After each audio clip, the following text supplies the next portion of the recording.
Betsy. Welcome to the slightly delayed November 13th, 2025 meeting of the Brookline School Committee. I'll note that several of us are remote. Ryan Obrega, Andy Liu, Carolyn Thal, and myself are remote today. And without further ado, let's get started. Consent agenda. 1A is the past record, October 22nd, 2025 school committee meeting. Is there a motion to approve? So moved. Second. Okay, all in, Jesse, Jesse, how do you vote? Yes. Bob, Yes. Suzanne, Yes. Sarah, Yes. Donna, Yes. Carolyn, Yes. Mariah, Yes. Andy, Yes. and I also vote yes. Moving on to our next item, accounts payable report. Is there anything to report, or are we just accepting the report? We just consent agenda'd it. well, I think she did 1A first. I did 1A for one being. Wasn't the whole consent agenda, but 1B is the copy of last week's. Yeah, it's just, it should have been in the consent agenda. Sorry, I missed you. It Didn't know then. We can move to approve it. I'll move it. Great, I'll Second. second it. Jesse, how do you vote? Yes. Bob, Yes. Sarah, Yes. Suzanne, Yes. Donna, Yes. Carolyn, Yes. Mariah, Yes. Andy, Yes. and I vote yes as well. Moving on to administrative business, we have the acceptance of gifts and a possible vote to authorize BHS class of 95 to serve alcohol. We'll take them one at a time, but hopefully quickly, with gratitude to the donors.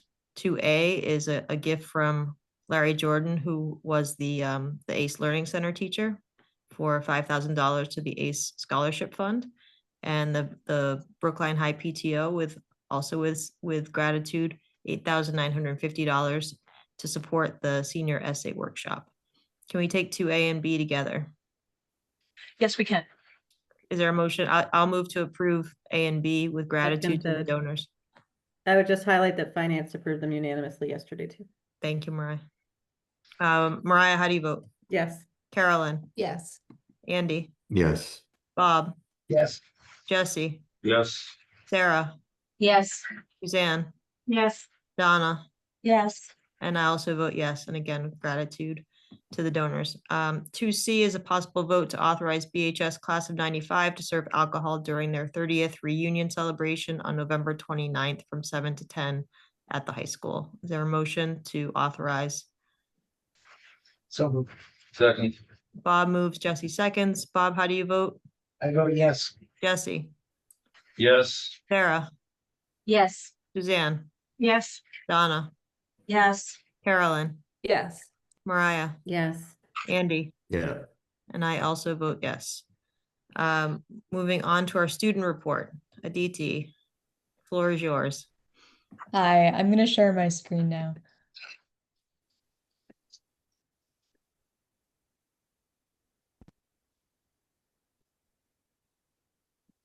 Okay, hi everyone. This is the November BHS update. I don't have all that much to report from November, but some of the big things are that Q1 ended last Friday. And Q2 has just started. What this means is basically students are getting their report cards sent home for the quarter. And for most students, this isn't going to be sent out to colleges, but for seniors, quarter grades are reported to colleges. For freshmen through juniors, these are just contributing to final grades. Then also for the past 2 Tuesdays, we've had no school. On the 4th, there was a professional development day. And then this past Tuesday, the 11th, we had school off for Veterans Day.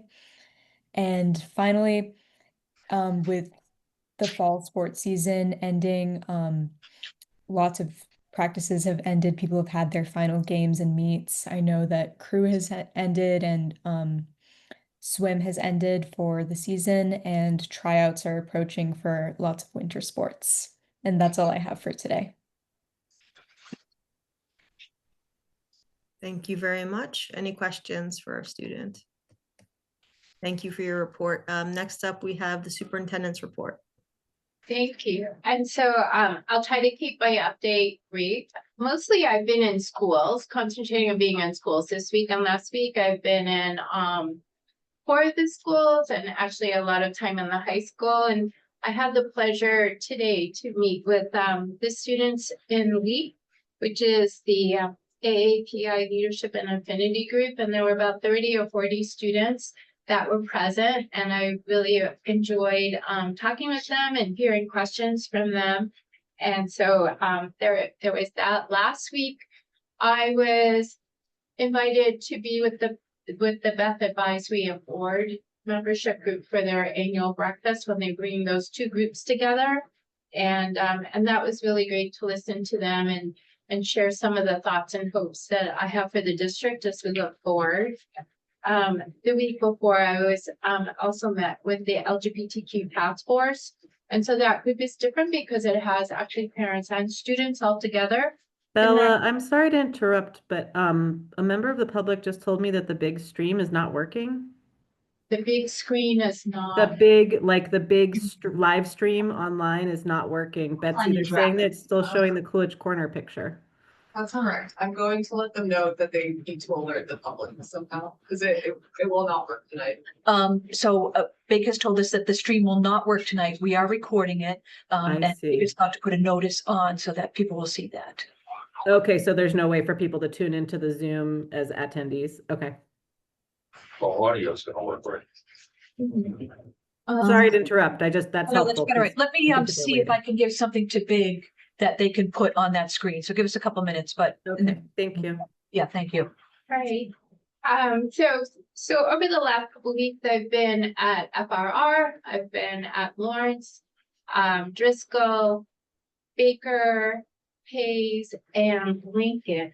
And while meeting with the principals, we talk about the things that we're doing to work toward our goals. So around vision of a learner, also the literacy implementation, how that's going. And actually, we talk a lot about supervision and evaluation when I'm in their buildings one-on-one. And I also want to appreciate all the hard work of our teams around OAF, OTL, OSS, and everyone will be presenting tonight. Some aspect, actually not OSS tonight, OSS last, OTL last time, not, but it'll be OSS and OAF. Again, modeling the use of data to inform our practice, but also reflecting on the work we're doing around the budget and preparation for a possible override. We have been hard at work. I know that we have a lot of committees working and seeking answers of us. And so you'll hear a presentation by Deputy Superintendent Susan Gibbons for OAF on where we are on budget preparation and also in answering some of those questions. She will present where we're at right now, which is a projection looking forward, but it doesn't reflect the work of efficiencies or determining reorganization, restoration, or improvements moving forward. So it's just where we're at right now when we progress on that work. And one last thing I just want to say about AI.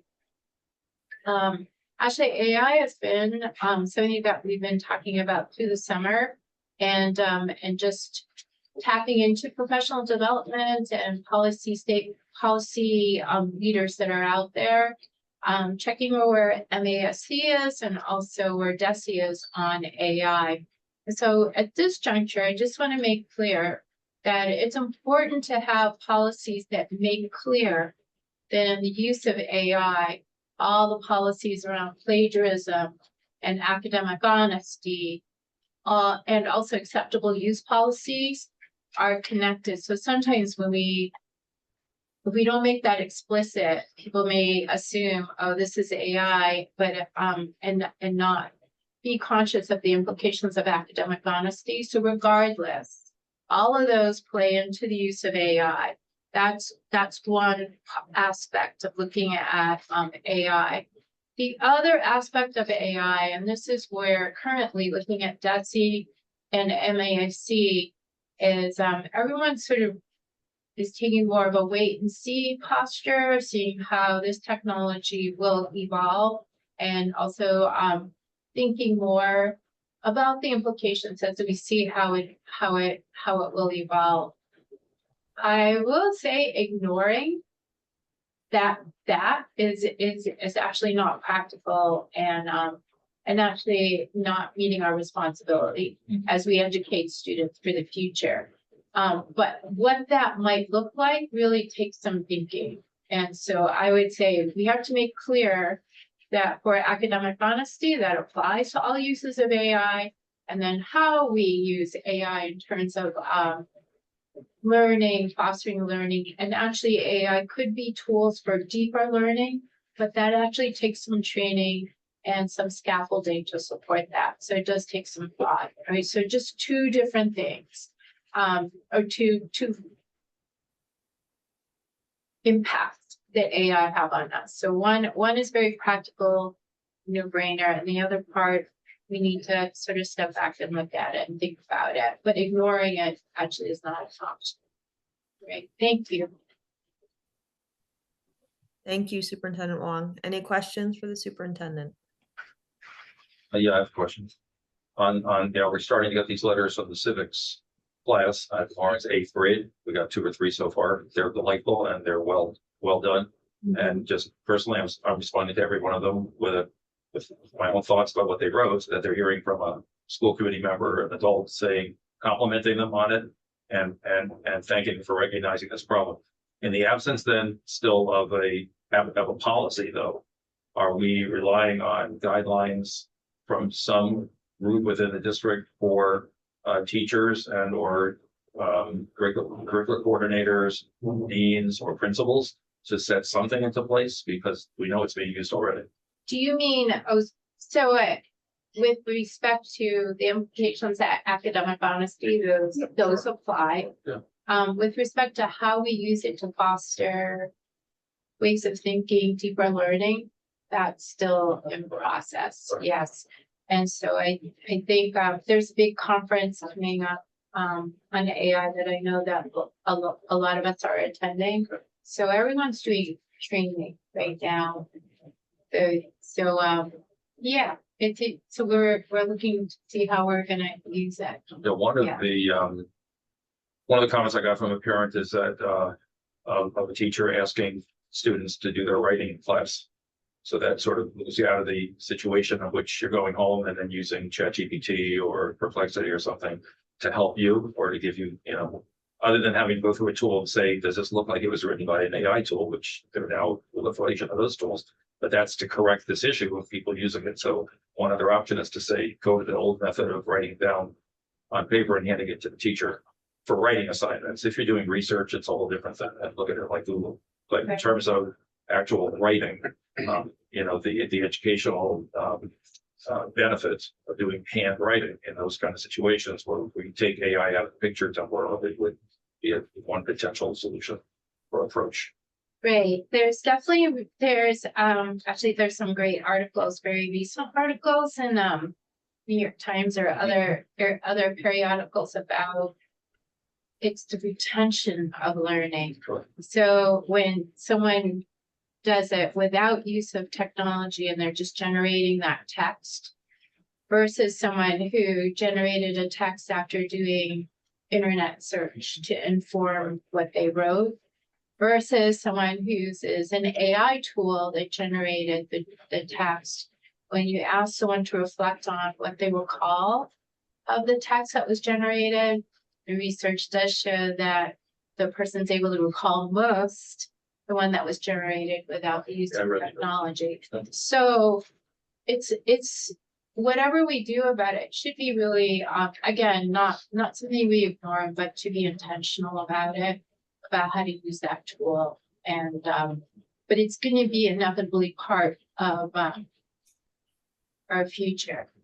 And so it's best to think about how we can, again, I think it can foster deeper learning, and just to be cognizant about the impact of, because I think retention is really important too, so we reflect on that. But I think it's more to come in premature, as most of the larger bodies of thought and development of policies is that it's something it's premature to know exactly how we want to guide it. But it's so we're working with that. Thank you. And Mariah, you're next. Thanks. On the same topic, Bella, I just forwarded you some guidelines that work put out, which are very non-prescriptive in how people should use it. I think are sort of reflecting some of the same comments that you're making now about what we don't know. But it really sort of offers guidance for educators. It's not rules, it's sort of just guidance and things to think about. And so I just forwarded that to you. You might be interested in reading that as well, as part of the exploration of how this would go forward. Great, thank you. Thanks. Okay, next up we have public comment. Just to remind folks, we have a 3-minute limit per person. And we do not respond. We listen, we read all of the emails that are sent to us. We listen to public comment, but we don't respond as a matter of policy. So first up, we have Sarah Barr, who's speaking for herself and Emily Jaffe from CPAC. You should use the microphone and not. It's okay. Try to speak in the microphone's right at I'm also figure out. Good evening. My name is Sarah Barr. I am co-chair with Emily Jaffe of CPAC, and we have a letter this evening that we would like you to listen to. I'm here tonight to express concern about the number and types of non-federal holidays, no school days, and early dismissals proposed in the 2026-2027 calendar. I respectfully urge the committee to consider a policy that truly centers on our children and families, especially by closing schools only on federally recognized holidays and by reducing or consolidating early dismissals such as contract negotiations allow. To understand the impact of our current calendar, let's look at Brookline Public Schools K-8 schedule. In November alone, beyond Election Day or Professional Development Day, Veterans Day, Thanksgiving break, and every Friday early dismissal, there are additional 4 early release days. The result, only 9 full interrupted school days in November. Fast forward to April, between Good Friday, April vacation, and more early dismissals, students will just have 11 school days. Let those numbers sink in. How are young students expected to adapt to constant disruptions? We are working families. How are working families supposed to plan for such irregularities? And how can meaningful learning, especially for students who rely on structure and consistency, students with disability and English language learners, take place under these fractured conditions? When we talk about holiday closures, the conversation about diversity, inclusion, and equity should not revolve exclusively around religious and cultural observations. Religion and cultures are important, but they are not the measure of an equitable education. Brookline is home to families of diverse socioeconomic backgrounds and children with a wide range of abilities and needs. The majority of Brookline families, many of whom cannot attend lengthy committee meetings, depend on reliable, predictable school schedules that reflect the realities of a working family, regardless of faith or heritage. Every added school closure outside the federal holidays places a significant and inequitable burden on working families, especially single parents, low-income households, and families of students receiving special education services. Parents cannot work remotely, are often forced to take unpaid leave, or scramble to find childcare. Some is unavailable or unaffordable. For families with limited financial resources, the additional closures can mean a real loss of income and stability. Students with disabilities who rely on structured school environments for support services lose critical learning and intervention time when schools are closed irregularly. These children are already among our most vulnerable. School absences or further closures disrupt their progress. For families, children on IEPs, it is significantly more complex to find competent childcare, and the cost of such support is untenable for most families. There is a deeper equity question here. If we make calendar decisions that feel inclusive or fair in some abstract sense, but don't consider how these decisions play out in real life, all families, we risk prioritizing a feeling of equity over real lived equity struggles in families. In other words, we may inadvertently marginalize very families that we intend to support. Additionally, current holiday schedules subjectively determine which holidays are viewed as most important to each religion or culture, while excluding other equally meaningful dates from a range of faiths. These selective inclusions risk signaling that some other religions or cultural traditions are more valued or visible than others, even when that is not the intent. A federally aligned and low attendance days aligned calendar avoids subjective determination altogether and ensures that the district does not inadvertently prioritize one set of beliefs over another. Research shows that attendance is a basic equity issue. Students from historically underserved groups, low-income students, students with disabilities, and students of color are disproportionately affected by absenteeism and disruptions.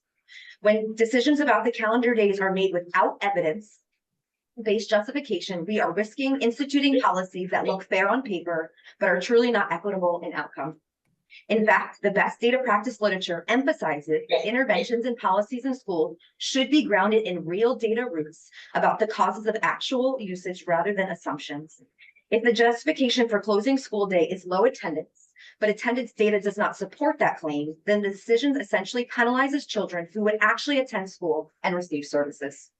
By closing on only federally recognized holidays and reducing early dismissal days, the calendar would offer predictable standard closure dates aligned with national practices and schedules of working parents, avoid policies that may appear equitable in theory, but impose disproportionate burdens on many of households, preserves consistent instruction time for all students by limiting sporadic days off and maintaining a balanced schedule across all subjects and services, and allow the district to collect and review attendance data for both students and staff to make informed evidence-based calendar decisions. None of this undermines the importance of the holidays or rest days. In fact, I recognize that students and families and teachers benefit from these breaks. But to honor our commitment to equity, we should ensure that breaks we choose align with federal calendar and that any additional closures are solidly grounded in data clear benefit. Otherwise, we risk adopting holiday closures that marginalize the families who cannot absorb this extra burden. Thank you for considering these concerns and your dedication to ensuring that all students and families are served equitably and compassionately. Thank you, Sarah. Next, we have Kai Dubin from the Brookline Youth Council.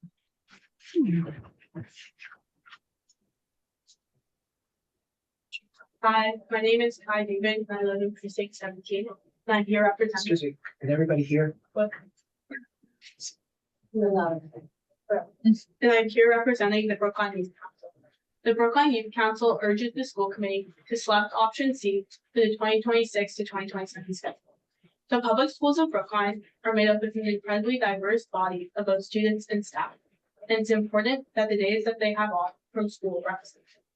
Removing the existing holidays that are currently off forces students to choose between their religion and culture and their education. For students who don't observe the holiday, it gives them a break from school, allowing them to prioritize hanging out with friends and catching up on work. During March, the schedules that don't include the current holidays, there are no days off. And this is a major time for students to experience burnout, as well as staff to experience burnout. For these reasons, Brookline Youth Council encourages the school committee to select schedules as it embraces diversity.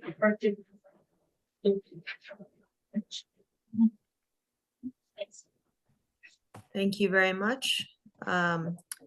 Next, we have Carrie Goldberg, who I think is remote. No, is in the She's room.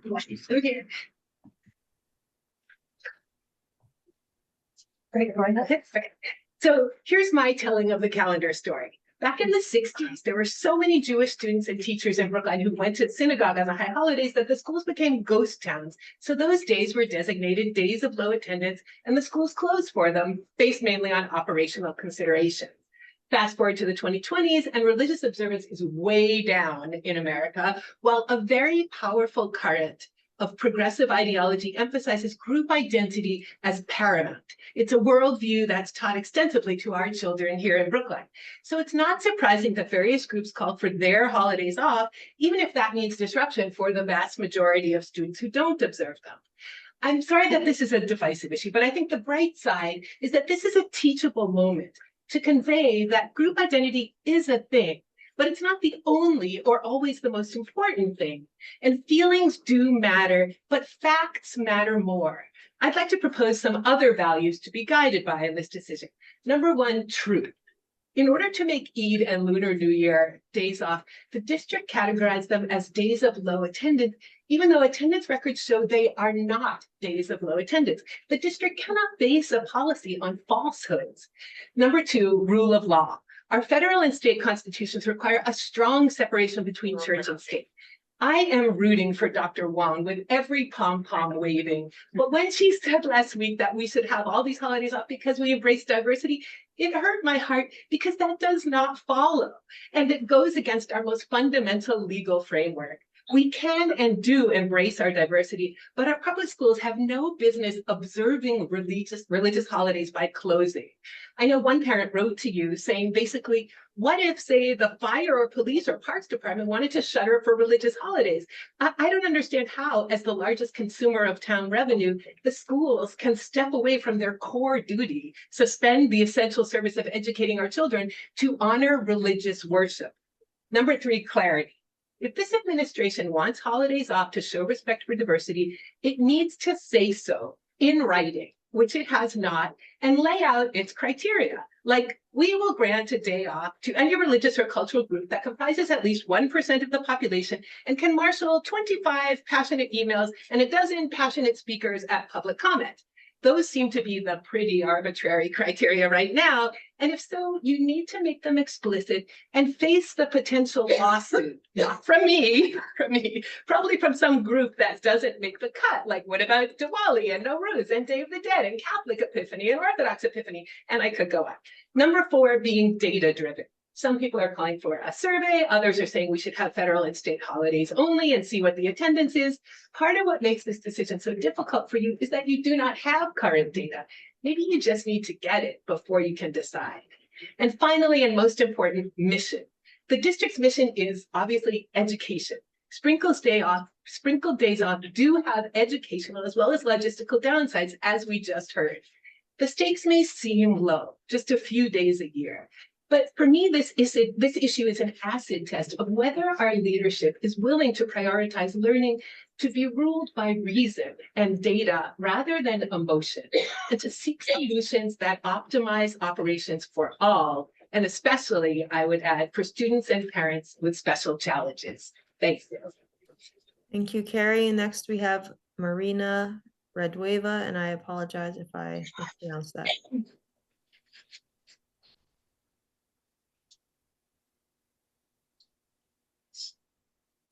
All right. Hi, everyone. My name is Marina. Thank you so much for the opportunity to speak. And thank you for your amazing ability to hear and listen. That's beautiful. A beautiful skill. I'm here to once again express my support for keeping our public school calendar unchanged, meaning we should keep all holidays on it.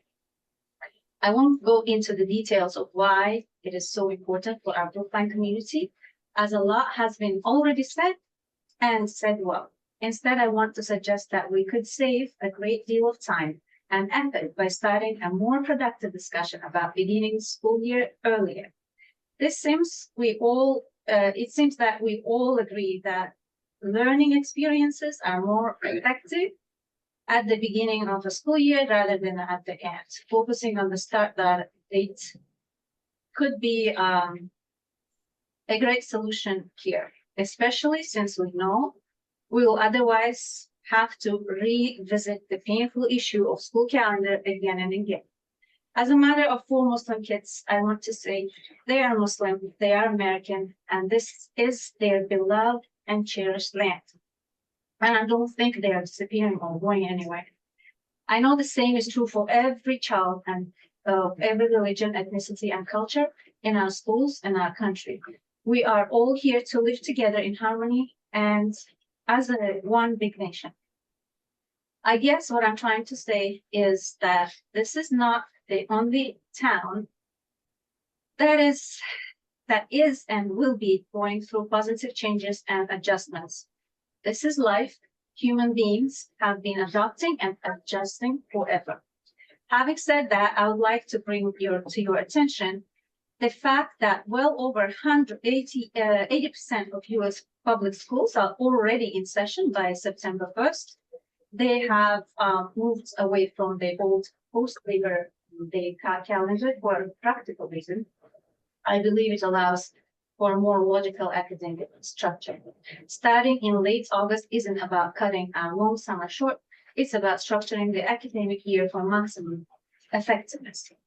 The fact that vast majority of schools in our country have adopted this model is a testament to its benefit for students and teachers alike. Thank you so much again. By the way, it's my birthday today. I asked you to give me a gift. Happy birthday. Happy birthday. Thank you. Next, we have Noor Mosa, and again, apologies if I mispronounce your last name. I don't see Nor here. I know her mother mentioned she had track practice and was hoping to get here at 6:45. So Okay. So if Noor is not there, going once, going twice, that concludes public comment. Next on our agenda is our first presentation. I believe this is Dr. Givens, FY25 budget close. Susan, are you going to do that, or do you want me to cover it from when finance did it? If you want to do it, that's great. You looked great. You were running up there. Perfect. Unless you can't hear me, I'll speak as loud as I can. I'm a soft-spoken kind of a girl, so We can hear you, and I think as long as you speak into the microphone, everybody can hear you. just, Great. oh, yes. I'll do my best. These are my outside ones, so that. So we'll start tonight with a little summary of the FY25 fourth quarter report, which is our end of the year close. So at the end of the year, we closed in deficit as we had predicted for the most of the year last year. So the budget was set in full. And in addition, we had to move off the operating budget a little over $1 million. So the $1 million was shifted over, the expenses were shifted over to the BEEP revolving fund and the material fee revolving fund, which were carrying a fund balance adequate to absorb those for 1 year. And so BEEP, the BEEP revolving fund absorbed $358,000 and the material fee $664,000. As we close, so as we know, there were several areas that were, as we say, running hot for the year. One of those was transportation, and when we closed the year, our transportation overall was in deficit, $1,451,000. Tuition settlements, so that's out of district tuition and settlements that are tuition based, did a little bit better in net. So there was about $33,000 in deficit at the end, which was significantly improved from where we had anticipated it earlier in the year. From the first quarter report on, we were carrying an unfunded segment of our extra compensation budget. We began the year in deficit of a little over 700,000. At the end of the year, it was about 665. So those were the three real drivers in the end that caused our budget to be out of balance. And as I said, in the end, we closed the year about $1 million over, but we're able to fund that through our own internal resources. In terms of FY25 special revenue funds, we closed 21 grants by the end of the year, which is great, using every dime of resources we could, and also making our special revenue funds current. So that's great news. Base, as we know, is struggling, has been struggling for a number of years, and in the end, they closed in deficit as we closed the year, and then as the program closed in August. So again, BEEP and material fee fund balances were reduced as a result of the deficit that we had to absorb at the end of the year. So that is my summary of the FY25 close. Thank you, Susan. Any questions on that? And thank you for presenting that at finance yesterday.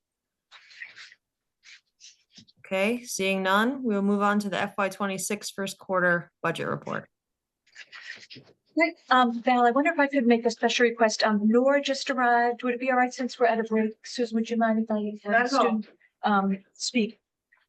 Since she We're returning to public comment at our very strange online meeting today. Welcome. As soon as you're ready, you will have 3 minutes to speak.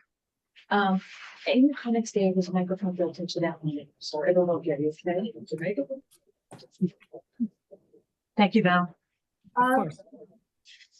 Hi, my name is Noor Musa. I'm in 7th grade and I go to Pierce School. I've already talked to here about like getting Eid happen. I'm so happy that I was able to happen. And I'm really sad that it's like Eid and a lot of other holidays are gonna like people are thinking about taking away. I think it's like not fair because like kids want to celebrate their culture and they want to embrace it. And it's because especially like if I lived in Egypt where I'm from, I would have been able to embrace my culture so much more. But because I live in America, me and like a bunch of other kids can't really embrace our culture as much. So being able to have a day off is amazing. And I was so happy to like, I was planning planning the Eid fair. Oh my God, they're coming. You're talking about it. I'm so excited. And like, I was excited to celebrate my holidays with my other friends because holidays are so special and they everybody and special to the heart. And like, it really brings it like real world examples like you get to like think like about it and like understand everything. And I think it's just really special that you get to do that. And I think it's really important to do that. And yeah. Thank you. Thank you very much. Thank you very much and appreciate you coming from practice to the school committee room. Thank you, Susan, for allowing me to. Absolutely. Appreciate that, Susan. Going back to the FY26 Q1 report. Always willing to accommodate a student. Thank you so much. Absolutely, absolutely. So now we're going to move to the first quarter of 26. So I'll give you the highlights there. The salary budget overall is trending favorably. In the first quarter, we added 8 new FTE. 1.8 of that came from our extra sections and 6.2 were through realignments. Realignments meaning that we eliminated one position or a type of position to replace or create a new one. So that's 8 FTE in the first quarter. ESY closed the summer about $30,000 in deficit, but our Project Discovery summer program had about $38,000 to the goods. So the two offset one another. In grants, we had some funds shipped off the grants and other funds shipped onto grants. And so our Title I, we received additional money from the government for Title I this year, which is great. Some of those resources were used to shift some of our salary expenses off into the Title I. But on the IDEA grant, when we were going through the budget process, we had anticipated we'd be able to use some of those resources in IDEA to pay for some professional development and some curriculum development associated with our literacy program. But lo and behold, in the end, we were not able to do so. So that shifted back to the operating budget. So the two again washed one another out. So some variation up and some variation down. Totally typical for any school year to have these kinds of shifts when you're implementing the plan that you have created. On the non-salary side, the majority of our transportation and special education expenses make up the non-salary expenditures. In fact, more than half of the money that we have available on the non-salary lines goes to those kind of mandated core services. That leaves less than $9 million for everything else. Right now at this time, special education costs are looking to be in good shape. Our transportation, though, is kind of on the brink. So on this report, in the first quarter, you'll see approximately $36,000 to the good. However, we have not encumbered the money for the elementary school shuttle that we had to add in September to reduce the length of our routes at the elementary school grade level. So once we uncover that in the next quarter, then we'll kind of be at break even. However, we do see a more significant population of McKinney-Vento students who need to be transported. And so if those numbers continue through the remainder of the year, we'll probably wind up in deficit again. The good news is that we will, looks like we can cost share for some of those expenses. And so we're exploring that as an opportunity to recover some of the expenses that we're having in that area. But as of the first quarter, which is only 20 days into the school year, you know, we're kind of at a break-even level for the transportation. And then the last highlight there on the non-salary side is that we had $240,000 in copier lease expenditures that was inadvertently missed. And so obviously we need our copiers and we've had to pay that expense. But the good news is that we have sufficient funds available on the salary lines right now to cover the deficit in the non-salary lines. So that is it for the operating budget. On the special revenue side, a little bit of news there. You know, thank you, Karen. And thank you, Robin.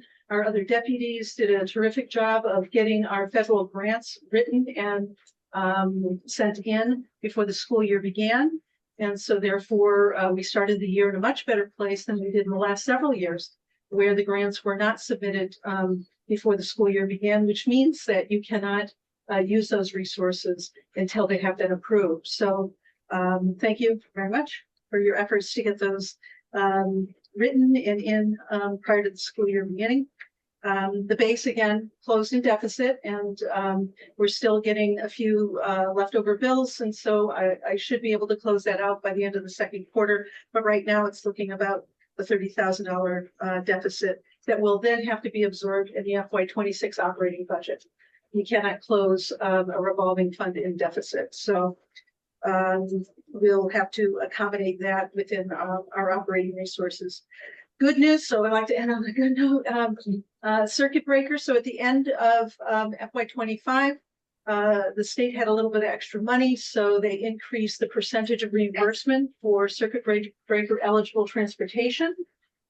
We received the money in July, and so that was $607,000, which will help to reduce the amount of money that we allocated against the expenses to support our expenses in the current year. So that's the good news. That's it. Thanks so much. Any questions for Susan? I have a question. Oh, I'm sorry, Suzanne. No, go ahead, Jesse. Jesse and then Suzanne. My question is that the 240,000 for copier leases is currently being covered by positive variance on the salary side. As the year moves on and perhaps positions get filled and salary goes back to, say, coming together with what I thought I'd spend, I'm going to spend, where will the $240,000 then come from? So I won't make any kind of adjustment till the end of the year because there'll be fluctuations as they go along. So some things will come in positive and some things will come in over. So I always wait until the end of the year before I actually transfer money out of the salary account. So the reporting I'm giving you today is to say that all in all, as I look at the bigger picture, that we should be able to, at this point in time, as I look, close the year in balance. Though it will vary from quarter to quarter. I'll give you an update in another few weeks on how we ended the second quarter, and we'll see if the variances continue to. So it's not necessarily just salary variance. Could have been anything. It can be anything. You're right. Okay. Yeah, I'm just saying. I say I'm as just the year goes pointing to by. an area where we do have Currently, yes. right? So that you would have some sense that even though we have a deficit over here, I'm seeing that we have some surplus over there. Thank you. Thank you. Suzanne? Mine was similar. Is the 240 for the quarter, so it's the 240,000 For the year. for the whole year. For the whole year. Oh, okay.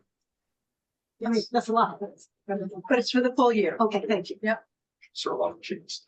Okay, anybody else? So moving on, I think, to the main event, Susan, the 5-year PSB projection. Great. So in your packet, you will see what is a forecast. This is not a budget. So I want to say that loud and clear, that a forecast is not a budget. that it is a forecast of expenses based on trends, expected changes and some assumptions, right? We haven't built the FY27 budget, so this is not the budget. I just want to be clear about that. So folks know that this number here is not going to be what our budget is, right? Bella said so well at the beginning of the meeting that, you know, these are estimates. These are estimates and they're based on some assumptions. So I wanted to talk a little bit about what those assumptions are, and then we can take a look at, you know, kind of what the numbers are as we look out over the next 5 years. And again, these numbers will change. Okay, so on the wages, so we'll start off with wages because that represents, you know, over 85% of our budget. That I'm making the assumption that the staffing levels remain constant. Okay, so I'm not making any adjustments to the FTEs as I'm going through and making this forecast. That enrollments are flat. Okay, it's not taking into account dips, you know, increases or decreases. This is just based on a flat enrollment, which of course it will not be flat, right? It'll be a little up, a little down. We're predicting, as you know from last meeting, that the numbers are going to go down slightly, but according to Proper and McGibbons, that it's going to then trend up about FY29, okay?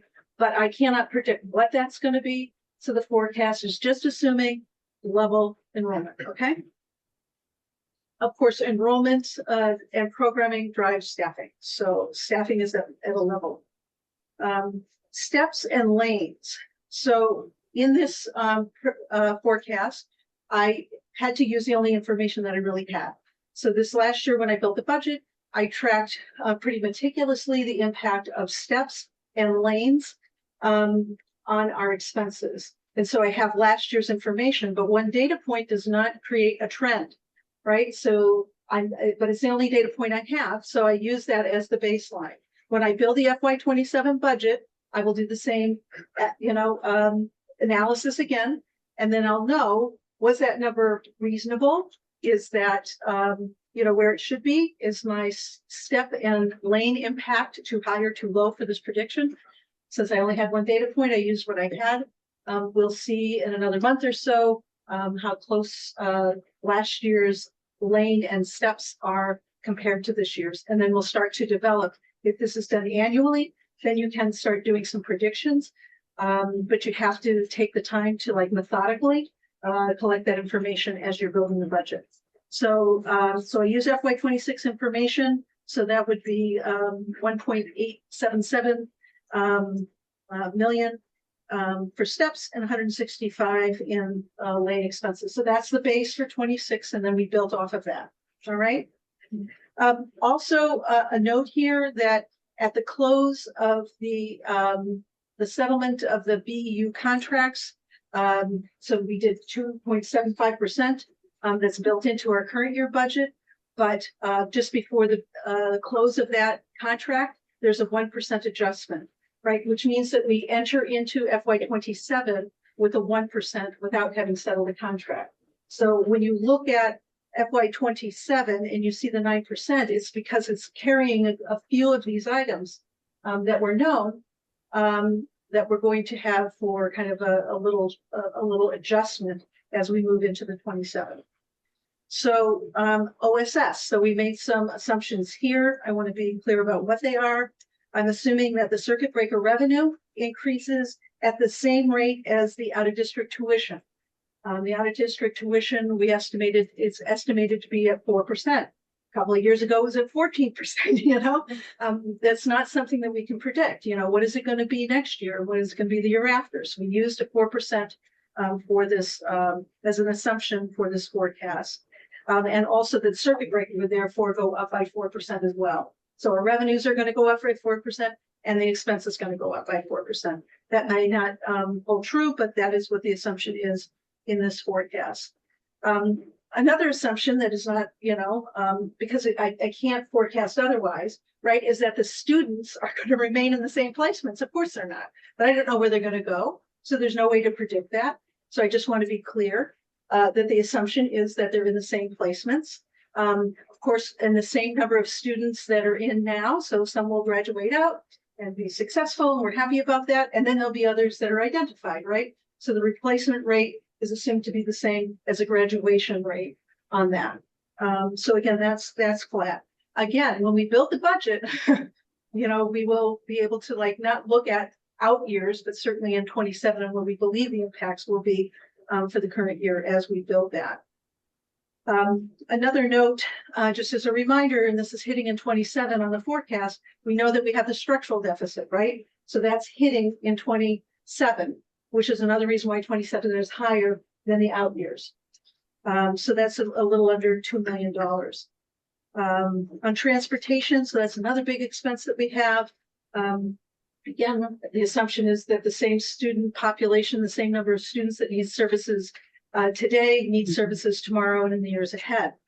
That's variable. And so we could see in my earlier report, McKinney-Vento, you know, was spiked a bit, you know, but there's no way to really forecast out what that is. So I used an average of what those expenses are. That could be high, that could be low for 27, 28, 29, et cetera. A couple of other notes on transportation, because when transportation contracts expire, there's always a bump up. And so our special education contract expires in 29 and we'll have to go out and rebid. So there'll be an adjustment in that year. It's never been an adjustment down, and it's never been at like a cost of living raise. It's usually what happens is when you enter into a contract with a transportation company, they buy their vehicles and then they amortize them over the course of the life of your contract. Then when you sign a new contract, then they have new vehicles. And the new vehicles then have to be amortized. And of course, the costs of those are higher than the ones that you just got out of the loan for, right? So regular education transportation expires in 28. So in 28, I have a bump, and in 29, I have a bump in transportation expenses there. Price adjustments during those contract periods, my assumption is it's going to bump by 20%, which is what has been kind of typical in this day and time. We don't have a lot, I know, we don't have a lot of vendors out there that provide these services. And even when they do, sometimes for the inner city areas like Brookline, there just aren't a lot of new vendors coming into the field. And those that are settled into their routes and have their drivers and all of that tend to kind of stay with the communities that they're currently working with. So those are the assumptions. When we look at the actual forecast itself, as you can see in FY 2026, that's the budget that's approved right now. That's the funds that we have available to us in the current year. I'm looking at forecasting out of these expenses that we have right now, that would increase by 9% in the upcoming year, okay? And the 9% is carrying some expenses that we're not going to, if funded, right? If funded, the deficit, as well as this 1%, then it puts us in a better position as the forecast looks out into the future. So that's why you see it at 9%, a big nut in the upcoming year. And then it kind of moderates, right? It moderates down to a 4%, then a 5 and a 5 and a 4 again. Again, when you're looking at the increases, the contract ends in 28, it's going to impact you in 29. Contract in 29 is going to impact you in 30. So that's why you're seeing kind of the 5% bump in those 2 years. And it goes back down to 4%. 100 things are going to change before we get to the end of the 5 years. And whatever happens, the best, the closest numbers that we have at this time would be for 27, 28, and 29, right? We know more about what's in front of us than we would 5 years from now. 100 things can happen. Who anticipated we would have, pandemic in 20, right? Which had major implications for education and everybody in the country. So that is the basics behind this 5-year expenditure forecast. And I'm happy to take some questions. There may be some questions I'm not able to answer tonight because, we do have contract negotiations coming up. And so there are resources built into this, but I am not going to share what we have set aside for those kinds of expenses. Thank you, Susan. Mariah? Thanks. And thanks, Susan, for doing this. I just have, can you put it back up wherever it went? Sorry.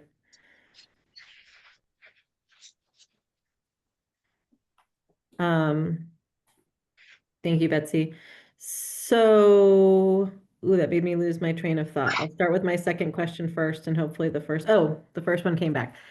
Yeah. So, this is based on, for the non-salary, the it's essentially based on this year's amount that we know was quite low already, but this doesn't reflect any future adjustments you'll make. Is that correct? In 27, anything that was an obligation, for example, the 240,000 in copiers is built into the 27. So anything that I'm aware of like that is included in the 27. Okay, but otherwise, like, it was a roll forward of the 26 reduced numbers. Plus anything that we're obligated to, right? So we Okay. had pushed off leases for our Chromebooks. That's back in 27 because we have to make, Okay. right? So anything that we're obligated to in 27 is in the 27 forecast. Okay, but it hasn't been adjusted more broadly. That will come later in Right, early so no December. efficiencies. Again, Yeah. this isn't the budget. This is. Yeah. Yeah, No so recommendations, no efficiencies. Thank none you. of that. Yeah. Nope. And then my second question is, this is more of a statement, but I'll confirm my understanding. The percentages here, when people think about those, they should be thinking about them, and they're thinking about possibly override numbers and such, that this is not in above and beyond the normal growth to our that we would see from normal growth. So like we normally would see anyways in our revenues, a 3.5% 4% growth in revenues. And so this is inclusive of that, not in addition to that. Right, so whatever revenue is allocated to the schools would reduce this percentage. That's what you're saying, right, Mariah? That's exactly what I'm saying. Thank you. Yes. Thank you. Other questions or comments? Bella had her hand up.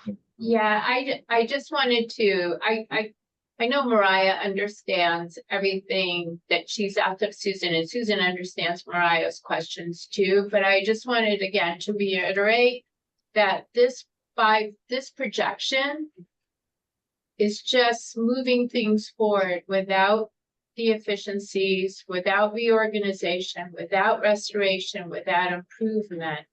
And so that's what that number does reflect, compensating for the deficit in terms of using the circuit breaker reserve to fund this year's budget. And as Susan said, it's reflecting that 1% that was negotiated in the contract. So just why there is that bump. And so it's not like a regular bump. It includes these other things.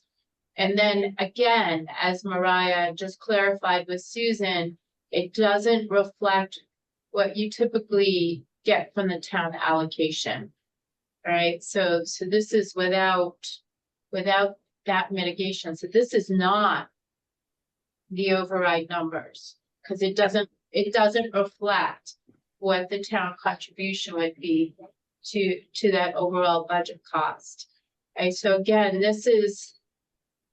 we just want to be really clear what this represents. Also, everything that Susan presented tonight, the budget closeout, the first quarter report, are things that would typically would need to be done.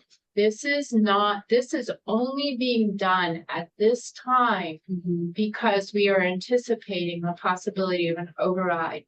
And there are many people that are looking and reviewing our numbers to be able to address that question or not. So this is not something we would ever be doing at this time. So I also want to call out, I have never seen the person in charge of finance operations do what Susan has done. Close out FY25, give you the first quarter report for FY26. She did the enrollment report last week, and now she's giving you a 5-year projection forward. I have never seen anyone do that all in this time period. Close at FY25, do the first quarter report, and now do this projection on top of preparing for negotiations. Sorry. I think we're fine. Oops. As well as preparing for negotiations. I also want to remind everyone that in the district level offices, we are short-staffed. So the website also falls under under Susan, sort of supervision and monitoring. Also, transportation is new. He's first year in. HR is a little over first year in. And so I just want to commend Susan for the amount of work she was able to do in this time period. And so as we move forward, but I've just never seen anyone do all of that. Thank you, Superintendent Long, and thank you, Susan, for all the work that you've been doing on this. It does not go unnoticed, so thank you. Carolyn had her hand up. Do you still have a question, Carolyn? No, I'm good, thank you. Okay. Anyone else in the room? So, yeah, I guess I have a question. So this is sort of level service, Yes, okay?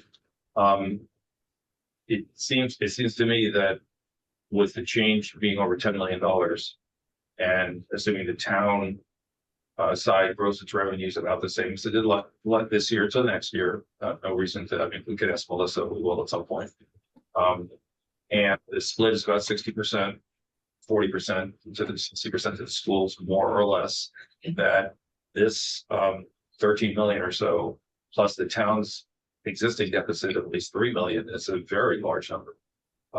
Given, again, it's pre-efficiencies and amalgamations and integrations, I get it, but it's still a big boat. And with no with no confidence that the override can pass as well. So this is interesting to see, and you know, as more work gets done, to see how it unfolds. I think as I look at it and as I did the work, I think the hope is, I think and because I've heard, you know, the pace at which the school district's expenses are growing is unsustainable. And with this, and I feel good about this, right? That we have a gap. But once we hit the gap, right, it moderates. Our expenses are not going and going and going up, right? We have a problem that has to be attended to. And I feel good that the work that we've done, the team, this administration, and the administration prior, to get a handle on what our expenses are, is coming to bear now, right? I feel good about what the gap is. I don't think that when the gap is filled, that you're going to have another gap and another gap and another gap. And talking to my predecessors recently, this gap has been going on a very long time. So it's my hope that when we pass this override this year, and I say that when we pass this override, because I believe that to be a positive trajectory for all of us and the right thing for kids and for the community, is that we'll be in a better place on the other side of it. Thank you, Susan. Oh, sorry, just quick, Bill. I don't have a question. Oh, sorry. Hang on. I want to say that's a really important takeaway. So I'm glad you shared that, and I appreciate that. Thank you, Donna. Anything else for Susan? Susan, thank you for going 3 for 3 with us.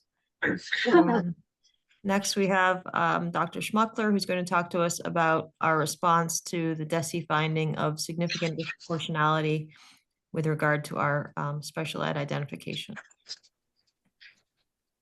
The floor is yours, Karen. And welcome back.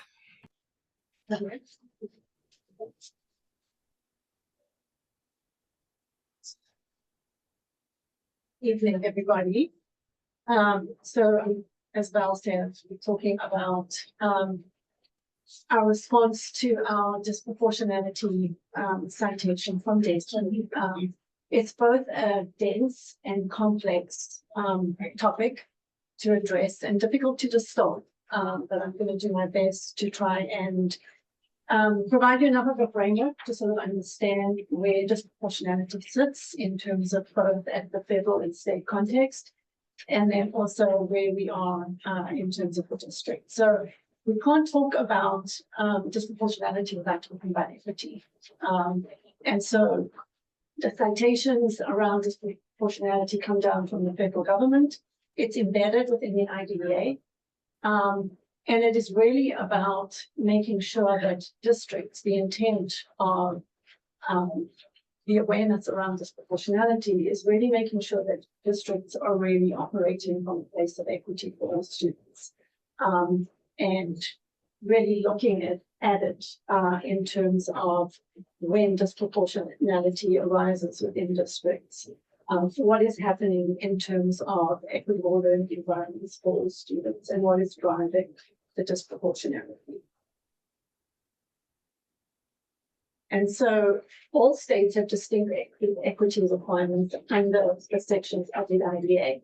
And there are 3 different areas. So states need to report to the federal government areas around discrepancy in discipline, areas around disproportionate representation. So are different demographic groups represented differently within special education? And then is there disproportionality in the identification of students in terms of certain disability types, certain placements in terms of level of restrictiveness, your LRE or least restrictive environment, and navigating discipline? And it is in this category, as you can see, that this particular citation is around in terms of the area of identification in your disability categories. And so, as I said, identification, placement, and discipline. So states are pretty wide berth from the federal government in terms of how they set their disproportionality requirement. So states set the minimum group size, the number of years of historical data that they look to districts in order to address and cite for disproportionality, the risk ratio threshold, and then what is the definition of reasonable progress? So when you get cited, you first get given an at-risk designation. So you get a letter from DESE which says, based on your data, you are now in an at-risk category. And the expectation is that you do a risk analysis and you look at what are your root causes and you provide interventions and services and supports so that you don't continue to remain in that at-risk category. And so in Massachusetts, there is a formula that all states use. Massachusetts has a risk ratio of 3.0 or higher for 3 consecutive years. So when they cite you, so for example, we were initially cited in FY20, you're given 3 years to say, can we see you make reasonable progress? If you make reasonable progress in reducing your level of disproportionality, you do not get a formal citation of having significant disproportionality. If you don't make progress over those 3 years, you are then in the position that we are in now with being cited for significant disproportionality.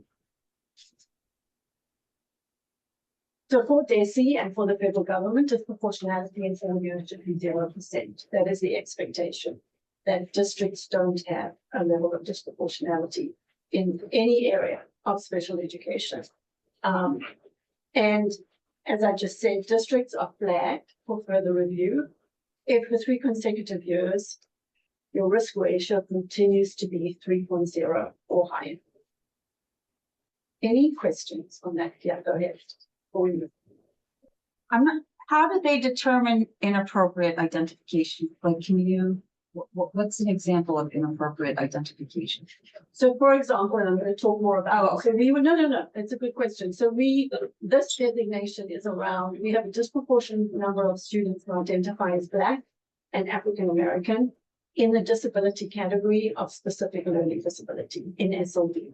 So you can be found to have disproportionality in certain disability categories. Are more students who identify with a certain racial identity higher than what you would typically expect within that category? Got it. Carolyn? Dr. Schmuckler, are you going to talk later about what reasonable progress looks like? Yep. I am. Thank you.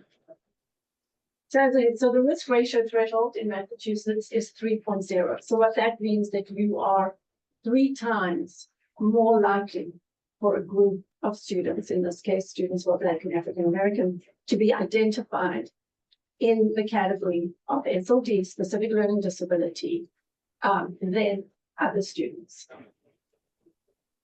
And so, Carolyn, to your question around reasonable progress, for example, so if you look at the chart, in the first two examples, District 1, Year 1 was 5.6.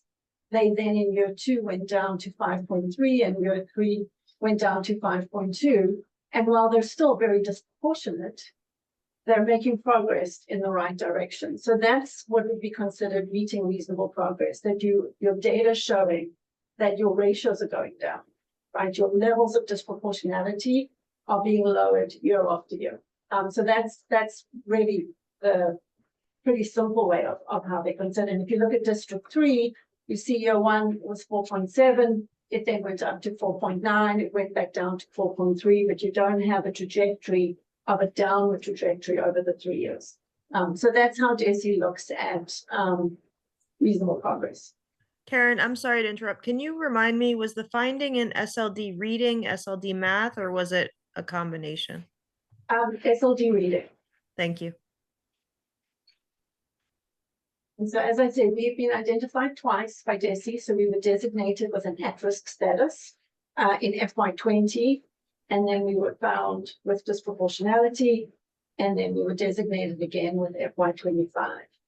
We currently have an at-risk status this year, and so we're both within the significant disproportionality of being at risk for students to be identified in the category of intellectual disability. Right, so we have a citation for SLD, and we currently have an at-risk status for intellectual. And again, we were found because there was no reasonable progress to lower the risk ratio over that period of time.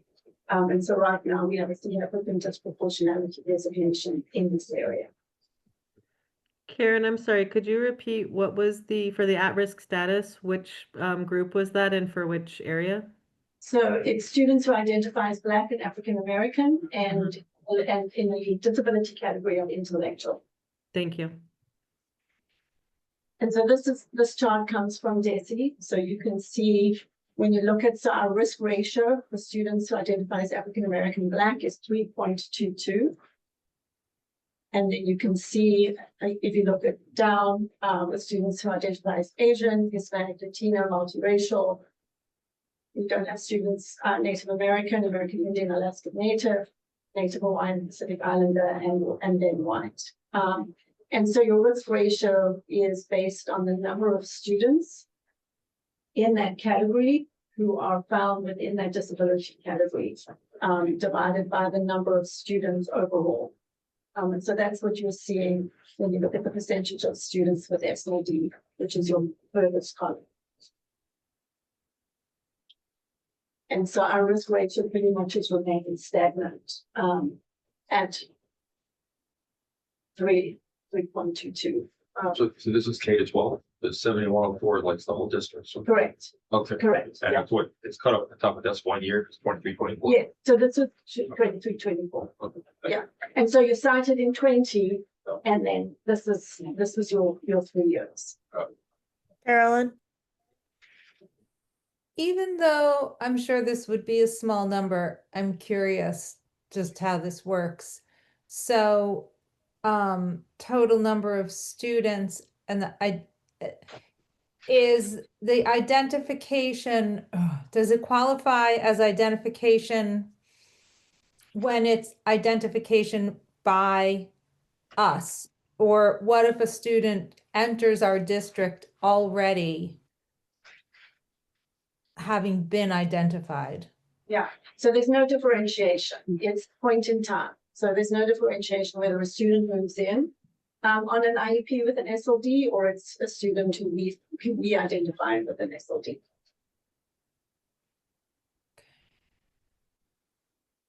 And again, so disproportionality is the overrepresentation of students in certain categories of special education. It's also the underrepresentation of students in different areas as well. Another definition that people use in terms of disproportionality is the structured probability with which students of color are more likely to be documented as disabled. So they're not more likely to be disabled, but they're more likely to be documented as disabled. And that's really the essence of the work around disproportionality in terms of equity and in terms of looking at what are the root causes around that documentation of disability as a structured probability within the system. So this comes from Zaretta Hammond, and I think, so there's a disproportionality research and work is a huge field in the area of special education. And there are a lot of researchers who look at things like poverty and the cultural poverty, and it's not borne out by the data, right? There are many districts with similar demographics who don't have disproportionality. There are many states where you would expect disproportionality and where you don't see it. So when you look across districts and across states, the data is highly variable.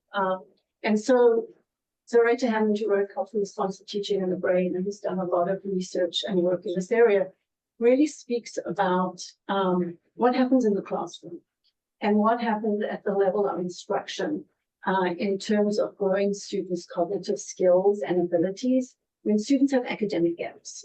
And academic gaps do not necessarily equate to a disability. And so what happens systemically when we either do or don't think about how do we address instruction and curriculum within the classroom so that we're making sure that that variation that we see, we're catering to from an instructional design perspective. And so when we look at our data, and 41% of students who identify as Black, African American, and are also designated as low income are on IEPs, right? And so this is when we start to disaggregate our data. When you look at our students who are Black and are not designated as low income, we see that that does not shift our IEP rates. In fact, when a lot of sort of people ask, well, is it about poverty? Is it about early experiences? Is it about access? When we just aggregate our data, it's not about income status and it's not about poverty. And so then we have to dig deeper and look at what's happening in our system and in our institutional processes that this is what our data looks like. And it's what our data has looked like over time in terms of when we think about a citation in 2020, and here we are in 2025 with not only a designation, but another at-risk status. What's happening systemically so that we can really address at all sort of levels of the system. And really thinking about, and I think it's really hard for a district like us who really passionately put equity or try and put equity front and center to talk about things like inequitable practices, right? What is happening that in terms of processes and procedures and practices that we have data that reflects this and how do we address it, right? And it is about policies, procedures, practices, beliefs, mindset, and bias. And you have to address all of those things. So, as I've just shared, even though disproportionality comes from special education law and regulation, it's actually most often not a special education issue per se. And its solutions are often do not live within special education either. It's a real combination of things in terms of, as we know, special education is built on the foundation of general education. Your special education system is only as strong as the foundation on which it's built.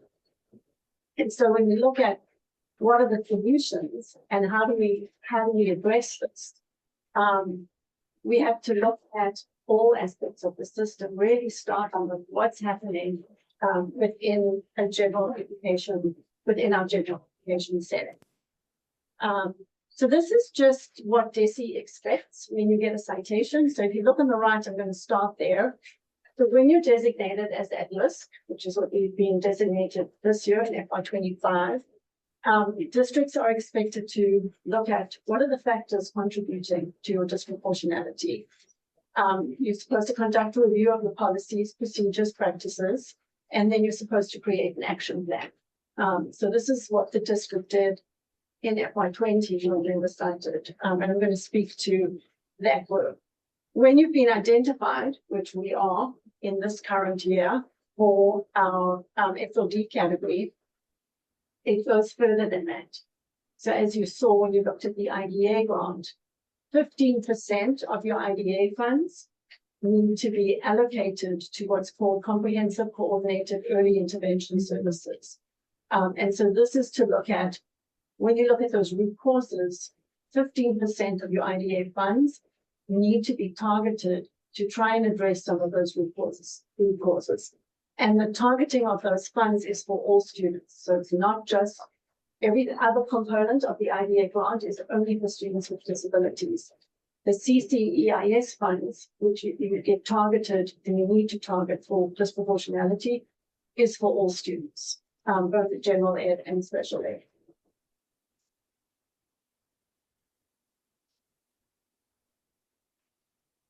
And so one of the things when you are in an at-risk status is you need to do a root cause analysis. And that really needs to look at, again, as I said, what's happening systemically, what's happening institutionally in terms of understanding how to address it. And what we know is it's an interaction of school practice, right? What are the inputs? What's happening in terms of inputs that are leading to student outcomes? I know you had the MCAS presentation. So similarly, right, our data looks good on the aggregate. When you start to disaggregate, you look at outcomes for different student groups that are vastly different. One of the things that we need to look at in terms of special education and in this area is really understanding what's the difference in terms of diversity, in terms of differences, in terms of diagnosis and disability. We are a very diverse district. And in terms of looking at students come in at all different levels. We have multilingual students. What is the difference between language acquisition and learning differences and disabilities? And then also understanding, what are the processes and mechanisms that allow for individual and group decisions that create and perpetuate disproportionality? And so while we've had sort of 5 years of really addressing this and being cited and having a disproportionality work group, which really is across the district and across system, look at this. We're still in FY 2025, really dealing with the same sort of systemic and structural issue. And so how do we really dig kind of deep into the data and really look at our sort of systemic processes and practices? And so the district did a very thorough root cause analysis on this, really leveraging a team. We've just pulled a team together. Again, we actually met this afternoon with our new at-risk piece to say, okay, what's happening? We're digging deep into the data around intellectual disability, which is what a cross-district team did this afternoon, just to say, what is our data showing us, right? What do we understand at the student level, at the system level, so that we can address it? And so you leverage team, you look at our data, and then we have to look at what's happening in terms of our biases, our beliefs, and our mindsets, because as we know, decisions at an IEP meeting are made by a group of people, and they're socially mediated. And so while many disability categories, and in fact, interestingly enough, SLD and intellectual disability categories are seen as some of the most objective categories, that's not what we're seeing in our data in terms of what's reflected. And so you have to look in terms of your root causes, as I said, the 3 Ps, policy, practice, procedures. What's the system lens of your root? And then what's the student data lens of your root? And so the group that met today, we dived deeply into our student data. We actually looked at every student who's being categorized with an intellectual disability category. We went deep into their evaluations. And so the team, we pulled the evaluations of all these students to look at, is the identification accurate, right? One of the assumptions with disproportionality is you're making inaccurate disability designations. And so that's the work that this team did when they looked at the SLD categories in the 2020 and 21. And that's what the team is doing again as we look at what's happening again with another disability category.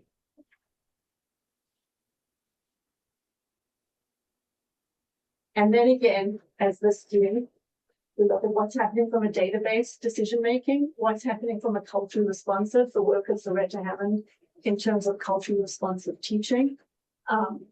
What's happening in our core instructional programming, and there's good news there, which I'll talk about a little later in terms of the shift in our literacy work, some of which actually came out of the root cause analysis that was done in FY20, a new teacher center, which worked on what's happening within what was then called child study, what's now called student intervention teams, actually came out of that. And then what's happening in assessment, right? So that's the piece that special ed has locus of control over.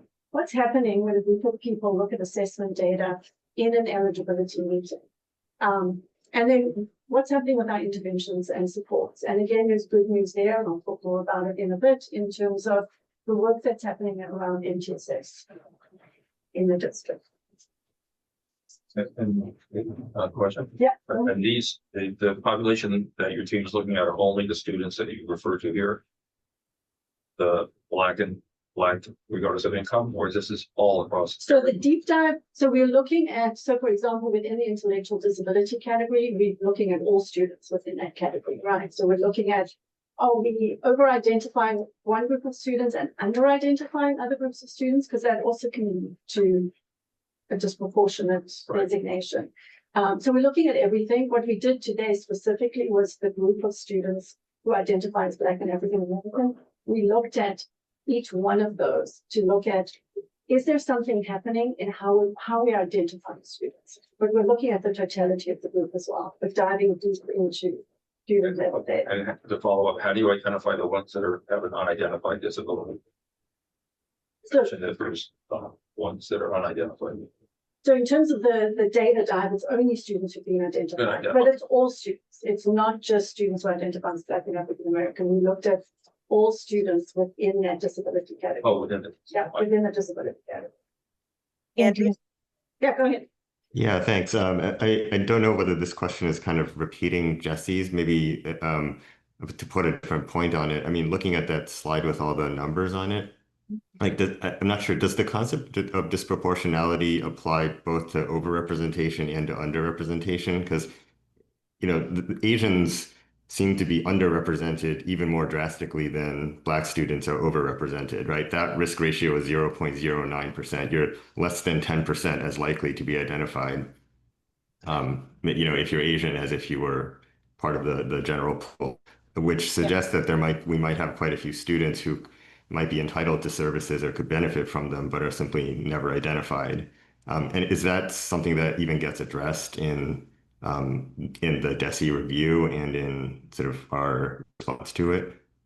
Yeah, so DESE doesn't look at, in terms of citing districts, in terms of where you're underrepresented.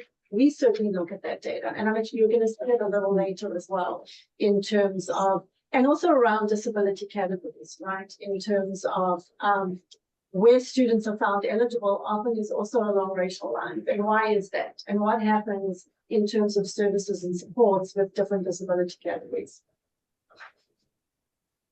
So New Center Teacher did a pretty comprehensive root cause analysis in FY20 and published their report in FY 2021. So this is directly from the New Teacher Center report. And so 21% of PSP students are designated as having an SLD. 20% of the students in this SLD category are Black and African American. When they dug deeper underneath that and looked at what's happening prior to students being referred to special education. And one of the things, you know, when we say that SLD is one of the more objective disability categories, is it's a very robust criteria in which teams actually have to go through in order to find a student with an SLD. And one of the things that there are a whole number of criteria that are called exclusionary factors. And so you have to look at things like language. You have to look at things like attendance. You have to look at things like, did the student receive evidence-based instruction with fidelity? And if a student hasn't had access to good instructional services and supports with fidelity, it's supposed to exclude a student from being found eligible with an SLD. And so what New Teacher Center found is that 45% of the students referred had not had any general education intervention prior to referral. So strictly speaking, again, if you're going through and being very strict with those criteria, those students should not have been found eligible for SLD because one of the single most important criterion had not been met. And then the last thing, of the students, the 55% who did get interventions, many of those that were provided were not targeted, meaning if a student might have had an area of deficit in phonemic awareness, the intervention might not necessarily have been focused on that student getting support in phonemic awareness. They might have been in a general group doing other things regarding literacy, but not necessarily targeted. And then many of the interventions were not delivered with fidelity. So that was sort of the finding there. So I wanted to emphasize that earlier Karen had said we're talking about probable disproportionality. And so she's saying there's all these objective criteria. There are things that should have excluded a certain amount of students, and we know that they didn't get it. They should have been excluded, but they were still identified in this category of disability. The other probable is 21% of PSB students are categorized as having a SLD, but the typical percentage is actually single digit. Yeah, so that's the other probable indication that there's a disproportionate identification. Are you okay to say what the typical number is? It's usually like a low single digit. So it depends on what state. So one of the things that we do know in Massachusetts is we have higher disability students in special education than many other states. So in general, it's under 10%. Yeah, so this is all the probable disproportionate identification. But what is it in Massachusetts approximately, or what range? But generally, it's over 20% In Massachusetts? in Massachusetts. Oh, so the 21 is not. Well, at least the whole state is Yeah. over identified. Yeah. In terms of students in special education, we have a higher proportion of students served in special education than in other states. Not all states. Carolyn has a question, then Mariah. And then Sarah. Suzanne. Thanks, Val. Dr. Schmuckler, bear with me for a sec. So I'm really interested in this third bullet, 45% received no general education intervention prior to referral to special education. Can you just roll that back to refer to, so is that 45% of the Black or African American identifying students? Correct. Or 45% of PSB students in special education? No, the former. Of the group that were identified in terms of disproportionality, 45% of the students who identify as Black and African American received no general ed intervention prior to referral. And how does that 45%, do you know how that compares to other racial groups? I don't. That's okay. At that point in time, yeah. Okay, thanks. Sure. Think Mariah. Thank you. Mariah, Suzanne, Sarah. I have a question about the 21% being high, because I thought that data shows that dyslexia is prevalent in about 20% of the population as well. That seems to be what the at least the data we hear shows. So is it that Massachusetts is over-identifying, or that other states are under-identifying? I mean, what the little field looks at is that we have higher rates than other states, and that we are, I think we can look at it as over-identifying in Massachusetts compared to other states. And it's, there's the extremes. I mean, for those of you who follow sort of special ed, there was, a whole lot of federal action, for example, against Texas many, many years ago because they set caps, right? And so they're sort of the extremes. We're definitely on the high end in terms of special ed identification.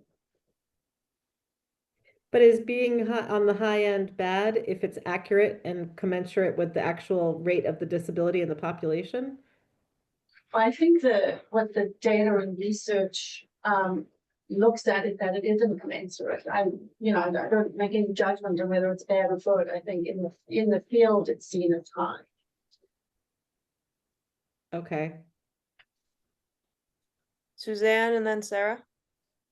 Thank you, Karen. This is a lot here. So just, I'm really thinking about this 45%. And this was in 2020, the death report 2021. We've since pretty much implemented dibbles at the lower grades. Is it too early to say if that has an impact on this? I would hope and I would think just from the little that I've seen that is having positive impact. And I think that's really the bright news, I think, that we can talk about in terms of action plan and what's actually happened in the district since then, in terms of both doubles and the work. And while, our tier systems of support are a work in progress, I think the district's made enormous progress since FY20 in that direction. And we're also have, the dyslexia regulations came in. And so there's also been a lot at the state level and legislatively that we are following and progress monitoring and using the goals to really, both track and identify and early intervene. And so we really should be seeing impact in our data.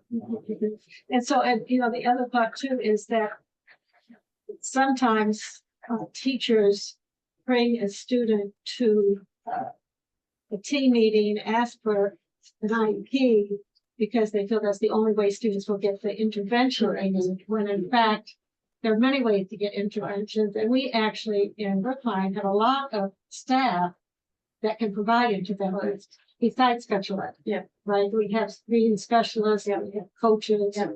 Yeah. So I would hope, this is 2020, right. I would hope using the dibbles, getting the interventions and resources into the students where we need them in the classroom would help us get to a number much lower than 45% not having intervention. Yeah. And I think, one of the things that I think is important to note is that when teams come together, people just want to do right by a child, right? They just want to make sure that the child gets what they need. And when you're at that point, because people will say, well, if you look at that and say, well, they didn't have a general education intervention, so then how were they found eligible, right? It's really groups of people who want, with the best of intentions, want to get a child services and supports. And when you think that that's the place that they're going to get it, right? The services are in that box. You're going to put the child there to get the services and support, right? And so hopefully as we create a much more systematic system within general education, that will not be the case. People will not feel like that's the routine that you need to go in order to get student services. Just took a comment. I mean, if this was 2021 and the data were taken in 2020 and that was during the pandemic, why the surprise about things? I mean, so one of this seems like a strange period of time to be focusing. Yeah, so the disproportionality data excluded pandemic years. Okay, so this report was not based on, it was based on data like 2017, 2018. Correct. Oh, correct. Yeah. and it's shared. Yes. Okay. Yeah. So districts were given a pass. Right, sure. Yeah. For the pandemic years. Okay. So this was. Oh, sorry. I think Sarah had. Sorry. So just to go back with where you ended with Suzanne. So do you feel that we have the budget? We have so say a student needed phonemic awareness, reading tutoring, and they weren't in special education. Do we have that in place currently? Yeah, we have a budget for that. We do. We have it in place. And I mean, I think to your question, do we have the budget? I mean, yes, because we have, we have people and we have the structures and we have the processes. So I would say it's not about budget. I think it's system structures, processes. If you needed an intervention for reading and you weren't in special education, you can get it because there's your classroom teacher has the skills to do it. For amazing classroom teachers, we have amazing literacy specialists across all of our schools. So yes.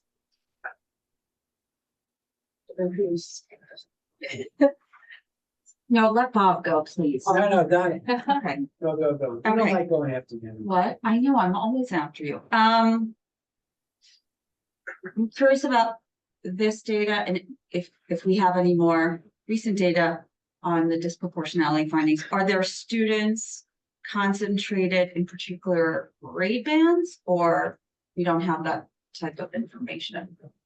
I mean, in terms of findings around SLD, it's often around fourth grade, third, fourth grade. So you do see sort of the finding concentrated in, you know, when students are first found with an SLD is generally third, fourth. And is that also, do you think that's also true in this data? The new teacher center data, meaning the 20% of students in the SLD category that are Black or African American are probably also fourth grade? I mean, point in time, they weren't, you know, when you look at our broad district data, that is where students are most often found eligible. But when you looked at this data, students were all grades for this group that was cited. So it was all over. The students who moved into the district at various grades, so they may have been found eligible in the third grade. Right, and they moved through, yeah. Including our own students. Okay. And I too am sort of like stuck on that 45% number. And maybe, I'm not sure if you'll talk about this at all. But could enhancing or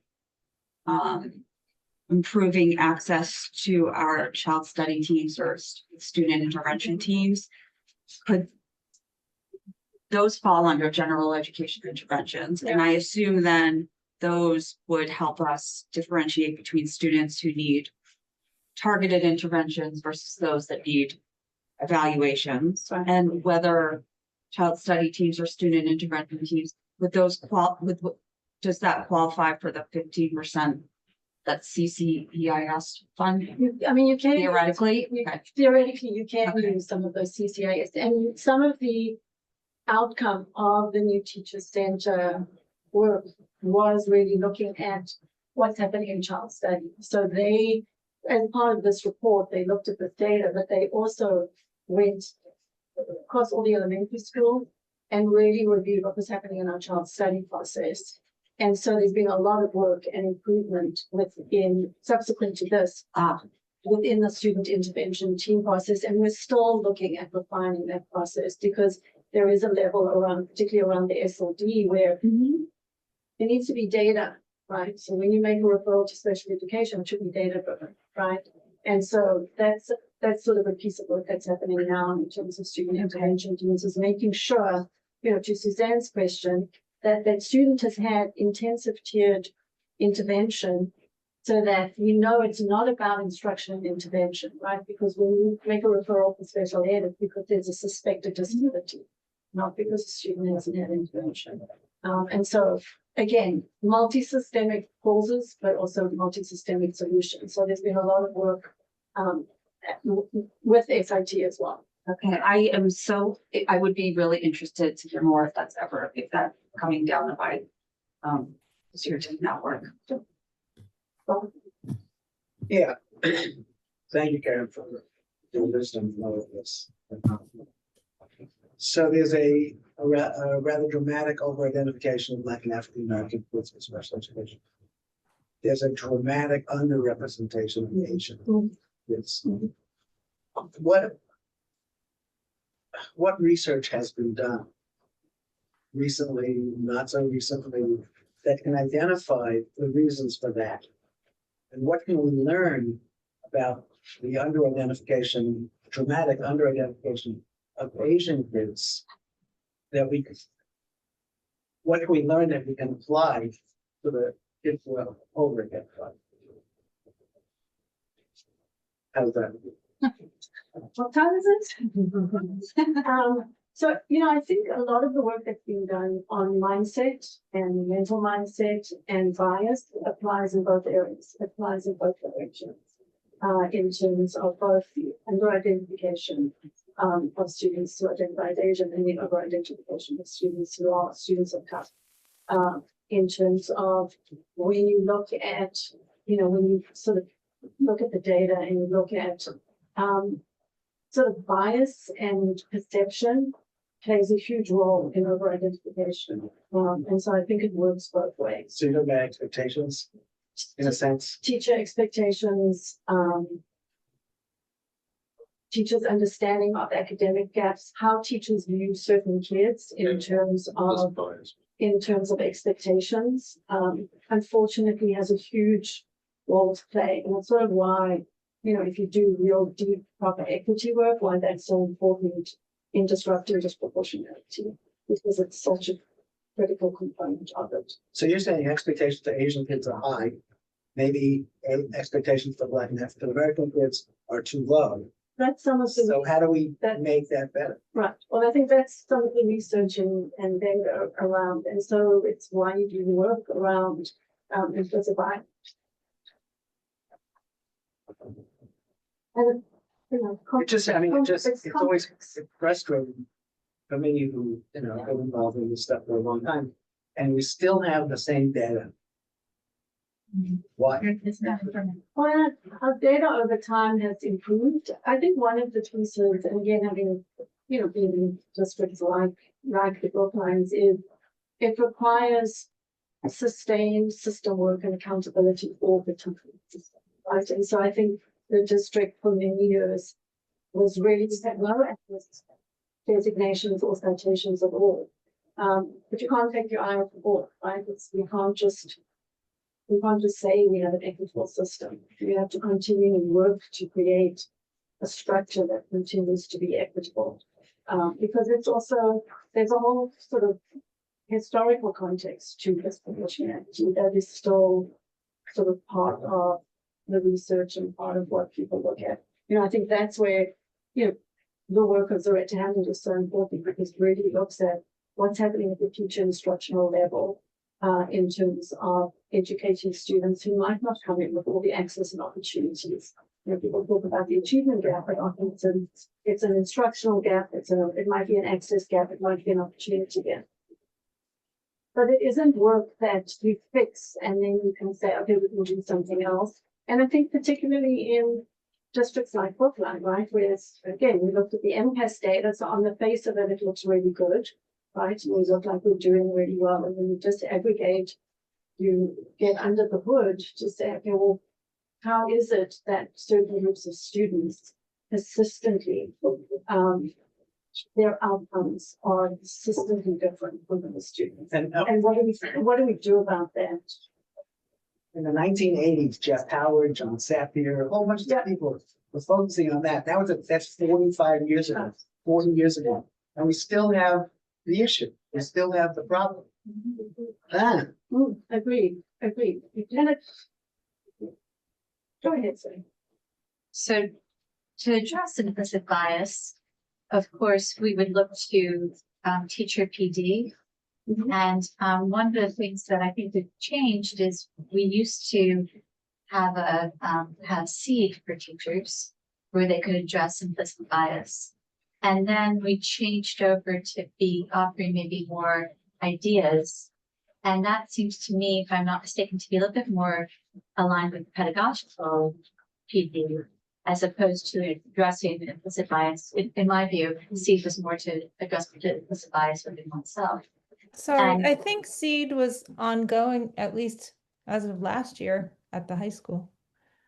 Sorry to interrupt, but I believe SEED is ongoing. So when we make that shift to do less of SEED and more of ideas, in your estimation, is that something that we should look at, is the PD that we're offering teachers? I mean, I think it's a yes and. you know, I think to me, what has always been most effective is actually showing people the data. And I don't think we do enough of that. Yeah, I think we're trying to do more of it and to model it. I think what shifts people, because again, people want to do what's best by kids, right? And so you make individual decisions and then you pull out and suddenly you look at your system data of all these individual decisions driven by the best of intention. You need to sort of use systemic data. And I think what moves teachers and what moves a system is people just knowing their data. And so I think it's a yes and I think the, you know, good professional learning and development around bias coupled with data is what moves people and what can move the system. And do we have good professional learning around implicit bias in your estimation currently? Currently, I would say not. Well, we've had a lot of start hits and misses and starts and stops. Yeah. We did this for the last years. So we have equity that we don't have everything that we have. And I think it's not about a professional development. It's about what we do all the time as part of you know, when we say equity is for all students, what do we mean by that and how do we look at that? You know, and so some of it is through good professional learning, but it's also about, you know, every leader in the system having this be sort of front and center, but that we also look at our data. And I think again, that's another area of, you know, it's a glimmer, right? Because that is really work that's happening right now. It's happening with our literacy work. And we're trying to do it more and more, even though we don't have a data person. So we're putting a plug for that. But it's really integral because I think when, you know, as I said, like a group of us met today and we looked at the data and this is people who are immersed in the work and this is people who've self-selected to come be part of this group who are very invested in it. The data is what kind of moves you to say, okay, wait, let's look at why do we have, you know, why do we have this when actually the data doesn't support it?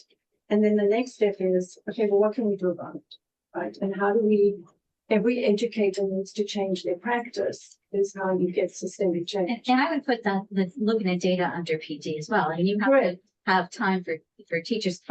Those were some leaders. I think I understand you were together with a group of leaders. There were educators there too. There were teachers there too. This was some years with mostly educators. So I guess I would put in the category of PD is giving teachers time to look at data. Absolutely. And I think it's go ahead. It's all right. The change doesn't happen unless it's intentional and it has to be based on your data. No change happens. And so it has to be on the data and adjusting the data. It doesn't just happen. So I appreciate that you've got a team and they're probably looking at the district level. But again, I think from also again, if it needs to happen at the classroom level. And so that's where I always put a plug in for professional learning communities, or however you want to call them, grade level team meetings, because that's where teachers in a small group of their peers can look at each student in their classes and compare and see what the data is telling us. And that's just invaluable. So it's not just PD, it's kind of an ongoing way of thinking about the data of your students and having conversations about what do we do about this one and this one and how can I help? And to your question about the doubles, some of our principals are doing exactly that. They're diving deep into the doubles data, but also into the subcategories of the doubles data to really look at, you know, and then cross-referencing that with MCAS data. So it's happening, which is really positive. Karen, I know we're sort of jumping around in your presentation, but in the action plan, you talked about family engagement as a note. Can you speak to that a little bit? I can, and that's definitely in its infancy stages. I don't think we have, we need to engage families more in that, both in interventions and what we have available, but also being very transparent with our data when we run the doubles. To sort of what Suzanne has also said, we do have a lot of supports and resources, and it's making sure that we're maximizing them and we're also targeting them for the students most at need. And so sort of when I put sort of family engagement, it's that's what I think is some of the work that we need to be doing with family. In terms of this work, and also sharing the data with families. I think we share out the doubles data and families get the stay data, the STAR data. But it's often, we send it to them and then that's right. And so I think as we're sort of really thinking about how are we targeting students who need intervention, and how are we matching the right intervention with the student at the level of need when they need it, we have to be engaging families at the very beginning in that process. You should probably let Karen finish the root cause analysis. Yes. Right. Okay. Okay, so, and I think we've actually spoken to a lot of this. So I'm going to go through this pretty quickly. So again, and again, this comes from New Teacher Center, and there was a disproportionality work group that was led by Matt Dubois, with many other leaders and teachers and psychologists at the time, and then obviously New Teacher Center as well. So again, inconsistent tier 1 literacy reading practices and curricula. Now remember, this was prior to the new adoption of the new curriculum. We're not aligned with the science of reading at the time. And then a lot of inconsistencies across the schools in terms of practices with how students were identified, how interventions were targeted, how we measured them. Often students were being pulled out of tier 1 instruction. So you're getting your literacy services during a literacy block, right? And so we know that that's not best practice, and all of that is being addressed. And then one of the things that we saw in the evaluations, and we certainly looked at evaluations today as well, is that, again, data that was just below age expectations was seen as impairment, and weaknesses was seen as being indicative of disability, right? So that's the work that has to be done within special ed. And then a lot of pressure in the system for eligibility finding, right? And that's, we need to help this child, we need to find them eligible, to pressure from within the system and also pressure from outside towards the system in terms of finding students eligible. Again, academic needs being administered inconsistently. And then we spoke about this a lot. A lot of, and this again came from the teacher, was mindset needs around how teachers thought about students with academic skill gaps and what students needed and who needed to be providing that intervention when skill gaps were present. And we have a lot of people. And so sometimes when we have a lot of people external to the classroom, that often pushes us to think that interventions, instruction, and support should happen outside of the classroom, or perhaps more students than it needs to happen. So that, and then again, and this is more around, as we look at sort of procedures, again, just some of lack of process and procedure. Again, all of this, through the work that the team did in the last 2 years, moving into this year with MTSS, we're already seeing huge improvements in terms of our processes and procedures. It's definitely a work in process. People are getting used to the new curriculum. It's a lot for teachers. As everyone knows, the first year adoption of a new curriculum is very challenging, and it is a huge load for teachers. But all of this work is still happening on parallel. As I said, without a lot of these instructional procedures, it really hampers team to say, has a child been given effective instruction or not? If you don't have data at a team meeting, it's very hard to say, is that a proximal contributor to a child's difficulty, or are we looking at a disability? And so this was, again, persistent disproportionality identified tier 1 for instruction as a significant contributing factor. And so a lot of the discussions around curriculum and instruction, as well as our tiered systems, generated from some of the report analysis. Karen, is Dr. Schmuckler, can I ask a question about the slide before this? So is it inaccurate to say it's not an access issue? So it's not a matter of access to general education interventions. It's more about it's more process issues? That, is there an access issue, do you think? Or at the time that this root cause analysis was done, was there an access issue, meaning you didn't have enough support or PD or educators in place to do some of the work? Sounds to me, Donna, like it depends how you define access. Yeah. Like, they weren't sent, we may have had staff, but kids weren't sent for tier 1 and tier 2 interventions, is how I understood. And again, I think, people do a root cause analysis, it's point in time, looking at sort of data and processes. I think what it spoke a lot to was sort of systems and processes and procedures, things like we don't have a well-established PLC system from the district anymore. We use, so that is not something that is consistently happening across the district where people are coming together and they're looking at data, and it's just, I think people are trying to establish it, and it's stronger in some schools than others. They're not, I think again, at this time, there weren't a lot of kind of what you would expect in terms of those kind of instructional process and procedures at the student level, but also at the teacher level. I think time is a huge issue, always for teachers, and certainly a huge issue this year with the new curriculum.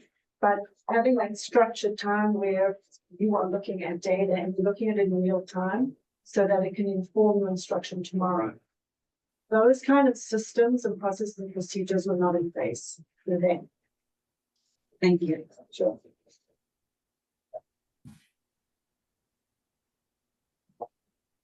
Okay, so I'm going to go kind of quickly through this. This is just our demographic data. This is from DESI.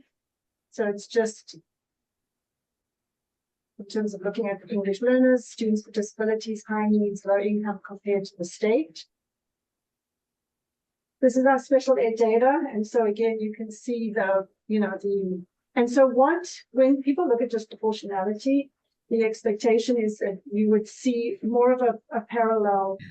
What's your representation within the population? That you should see the same parallel. So when you look at our students who identify as white, you see a pretty one-to-one correlation, right? And then similar to students who identify as multi-race and non-Hispanic, where you start to see your overrepresentation and your underrepresentation again are students who identify as Asian, where, as you said, you're seeing underrepresentation, and then the students who are African American, Black, and identify as Hispanic, Latino, you are seeing overrepresentation.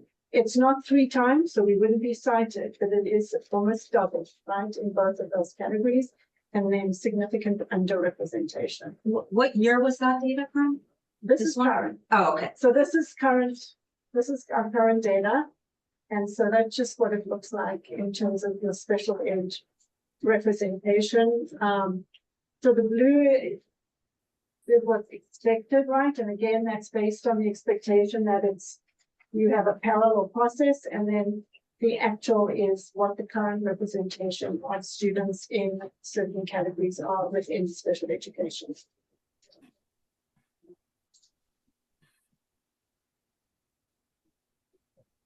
So this is a busy slide. I'm going to give you a minute. It just represents, and you can sort of see again, because we were talking about SLD. This is a breakdown of district disability category by racial identity. And so as you can see, students who identify as Black and African American, you see that huge turquoise block that identifies the SLD. So it's just a visual representation. What's often interesting as we talk about, and as you can see around disability categories and how students end up in disability categories, one of the things that we looked at even today when we looked at our intellectual disability category is there are some categories that are more palatable for families. And so sometimes teams will, depending on what's happening, go with one disability category over another. And so you get a lot of variation in terms of what that looks like. And interestingly, when you disaggregate by school, you get a lot of school-wide variation. And that's because, as we said, decisions are made in teams and they're social mediated by groups of people at a team. And so you see a lot of that variation, but that just sort of, you can sort of clearly see that this large block in terms of SLB. Okay. And so, as we said, it's complex, it requires multi-systemic and sustained work. And it's really just the interaction of our policy practices and beliefs. Okay, so, and I think often people look at the data and sort of choose what Bob was saying, like, why is it still where it is? And it can sort of feel like an intractable problem, which it certainly isn't. Districts have mastered this and have been able to really do sustained work over time to disrupt what are systemic and institutional patterns. I think this speaks to, Sarah, what you were talking about in terms of some of the work that teachers who understand the social construction of racial ability and their own kind of makeup and how they come to the work will do much better in terms of educating their students. And I just want to underline that we don't have seed in our schools anymore, just as we say that. Yeah, yeah. And it's within all of our reach to become more conscious about how we step into the work and just what the sort of social political context around the work is, because as you know, it's not neutral. So this is the action plan and what's kind of happening to date. So at the system level, as you've heard from Robin, really exciting work happening in literacy around curriculum and instruction. Again, this is year 1 of K5. It's been piloted at the middle school level. And so it's going to take time. And teachers are working incredibly hard and doing amazing work. Exciting work. We're still working with New Teacher Center that's been grant funded and really doing excellent work. And they're about to begin working with the district team again and bringing and pushing this work up into the high school. So that's very exciting. The disproportionality work group has reassembled and we're really diving deep into the data and really thinking about what are the lines of accountability that we need to set up in the system to disrupt some of the institutional patterns that have been identified. And those are things like looking at all evaluation decisions and having a group of people who look at it and then feed that data back to teams. One of the things we did when we looked at data today is say all of the things that people have found to say, okay, now we need to go back and take all this information to the school teams so they can act on it, right? And so that's the work around sort of data-driven work and data-driven accountability. Looking at our student intervention team process, there's been a lot of work done already to date, and really thinking about how do we shore that up and how do we make sure that, again, it's embedded with data. We've spoken a lot about the Wilson and Alton Gillingham training that we're doing for special educators and some general educators. Again, that's really making sure we're infusing all of our educators in the system with real solid, robust expertise, doing paraprofessional training and literacy supports. A number of our paraprofessionals are being trained in Heggerty, which really supports the work that teachers are doing at the younger grades. And then making sure we are constantly looking at eligibility alignment and making sure that we're looking at that across the system. Some of the things that have been put in this year through the CCEIS money and also through some of our title grants is high dosage tutoring. We're forming a flexible behavioral support team that also came out as secondary in the root cause analysis, after school and vacation literacy tutoring. And then as I then shared in terms of Val's question, really making sure that we are having structured and systemic ways of engaging families in the process early and in an ongoing way. And that is it. Yes. Thank you. This is really a lot of information and a lot of important information. And I know we've asked a lot of questions. Sorry, but I'm wondering if you can also talk about whether there's a way we're tracking whether are the corrective actions might shift the balance too far in the other direction, so either under identifying students of color or over identifying. Yeah, I assume this work is also happening for Asian students for that disproportionality, right? Okay. And I think to your, I mean, I think there's always a piece where people are like, oh, so now we're not going to find students eligible. No, right. So again, it's making sure that there are lines of accountability so that students who have a disability are found eligible. I think one of the things that's really hard is many students are struggling without disabilities, right? And so we serve struggling students in special education, which is not the most efficient or effective way to serve students without disabilities, right? And so that's really what the work is about. And, you know, I think what I say to people is when a student doesn't have a disability and they are struggling, that's when the work has to begin as to so what do we do now? It can't be that you get services and supports in one box, right?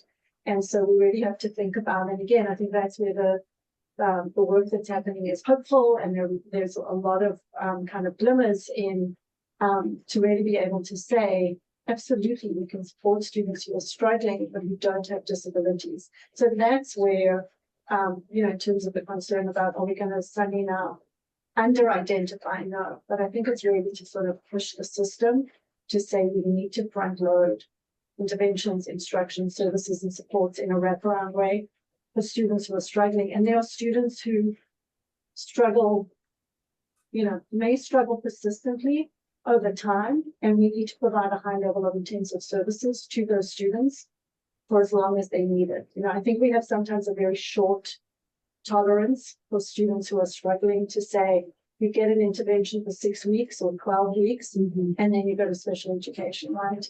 And that's, you know, that's not borne out by data or by instructional or pedagogy or anything like that. So I think it's more around that. But I hear you, because I think often the concern of the parents when they hear this is like, oh my goodness, is they now going to be, you know, under identification, which is not what we want to do. And I think it's really important for people to hear that you're thinking about that too. Yeah. And that you're building those, you're building those into the work they're doing. Yeah, I did a couple of notes I made. This is reading, right? We're talking about? Okay, so what about screen time? How does that tie into this? Really?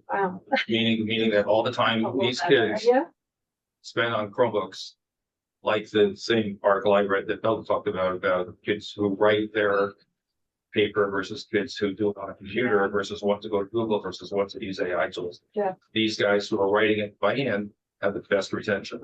You know, the research that's been done. Reading's got to be similar. That reading, when you're looking at ink on paper, is different than when you're reading on your screen all day. So and tied into that is these kids who are more vulnerable. Not only are forced to go to a screen, which may not be the best place for them, but it's the easiest for teachers to put them in front of because every kid has one. So they can design a curriculum for them, but, you know, give it to them to do on a screen, which may be innately difficult. And then just to jump to a different topic is that these are also the kids probably that need the most consistent and the most regular exposure to the tutoring or to the learning that they're doing, which ties in again to this calendar conversation, that having regular times for these kids who are the most vulnerable and may not be able to get their schedules into high dosage tutoring and may not be able to be around for after school. The number of days isn't changing. We still have the same number of days. So there's still going to be the same hours of instruction. Right, but the continuity is different. With it's interrupted. Just like having every Wednesday off and going to school longer. It's just, you know, it's just. Jesse, I'm not sure how what that has to do with a disproportionality finding.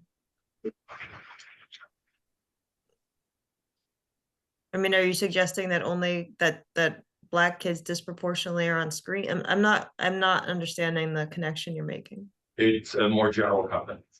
I think it may have, you know, in the same way as the writing pencil to paper does something cognitively deeper to a student or to an adult than reading it from a screen or doing it, having a computer give it to you to help you think. Reading paper, ink on paper compared to reading on a screen, you may not have the same outcomes. That's what I was thinking.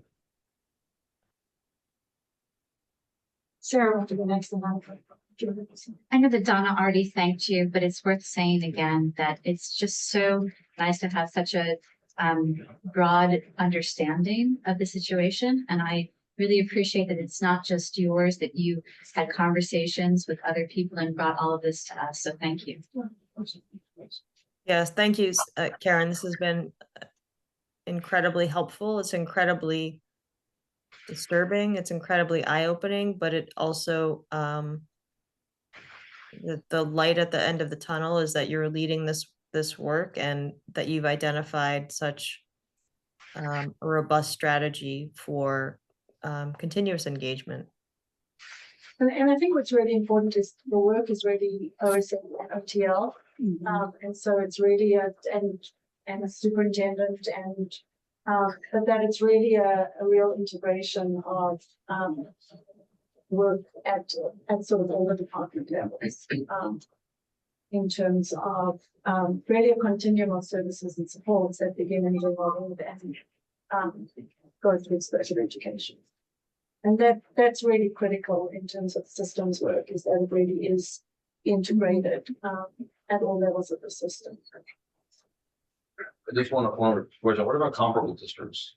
Like, in other words, how are there models that Brookline can take from other districts, maybe not right around Route 128, but in the state, who have beaten this already? Well, I mean, Bob was saying it's been probably the case, I'm sure it has been. But there got to be some districts that have solved this problem. There are good examples, you know, again, I haven't looked at their data more recently. Lexington have done, you know, Needham, for example, there was actually just an article published on Needham's local advocacy. And so there definitely are, and, you know, Brookline over the years has also, you know, been in a position where this was not sort of part of their data in as significant a way as it is now. But there definitely are the districts, both, you know, state-wise and also across the country where, again, demographics are similar and outcomes is other things. So those are really looking for best practice examples. Yeah, well, thanks again for these details, because we certainly have our eye on it.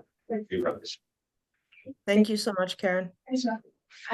One comment too, just as we look at these presentations that are being made too, and Karen will have another big one on 12.4 around student services as they tie into funding. So this committee protected funding for the literacy implementation, but understand too that a lot of the work that Karen described is supported by grant funding. And there was a time in the summer we weren't sure if Title I was coming or not, but it did. And then we weren't sure about Title II, III, and IV. So as we build in the budget, I think we are not assuming Title II, III, and IV will be funded. And so just all of to remember when we move forward and we're looking at the budget, when we say this is what we need the funding for, this is what we're talking about, but also that on December 4th is another big presentation. Thank you, Superintendent Wong. Moving on to our next agenda item, a discussion and possible vote on the 26 to 27 school calendar. I invited Susan Harris to just lay out a little bit of what was in her memo from last year, and also to speak to a little bit of what we've heard in the community about days of low attendance and separation of church and state. I think that it is good for us to have an understanding from town council on the sort of contours as we have this conversation. Susan? Thank you. I appreciate the opportunity to speak with you tonight. First, on the topic of days of low attendance, since I know that question has been coming up. I understand the district used that language to describe Category 1 holidays or days off school, and that may have created some confusion. I want to clarify that the law does not require that days of low attendance, that days be of low attendance in order for schools to close. It's not the only reason why schools may close on particular days. The school committee does have the discretion to set the calendar, although that decision, like all the decisions you make, cannot be arbitrary. That's really what the memo from last year got into. I do recall that when Eid al-Fitr was added as a day off last year, the rationale discussed included the importance of the day to students and families and the district's commitment to diversity and inclusion. The other question that I know has been coming up has to do with the separation of church and state in our Constitution. Certainly the government cannot coerce anyone to observe religion, to attend church, or otherwise engage in a religious exercise, but there's a difference between acknowledging religion on the one hand and excluding or coercing non-believers on the other hand. We think it's very unlikely that the school closures you're discussing would be seen to violate the Establishment Clause. So I hope that helps clarify those issues and frame the conversation tonight. Happy to answer any other questions that come up. Thank you, Susan. As a reminder, we have, Carolyn, hold on a second. As a reminder, we eliminated 2 calendars from our discussion last week, so we have 4 remaining calendars. Carolyn, go ahead, and then we're going to go around once a person and see if there's a motion.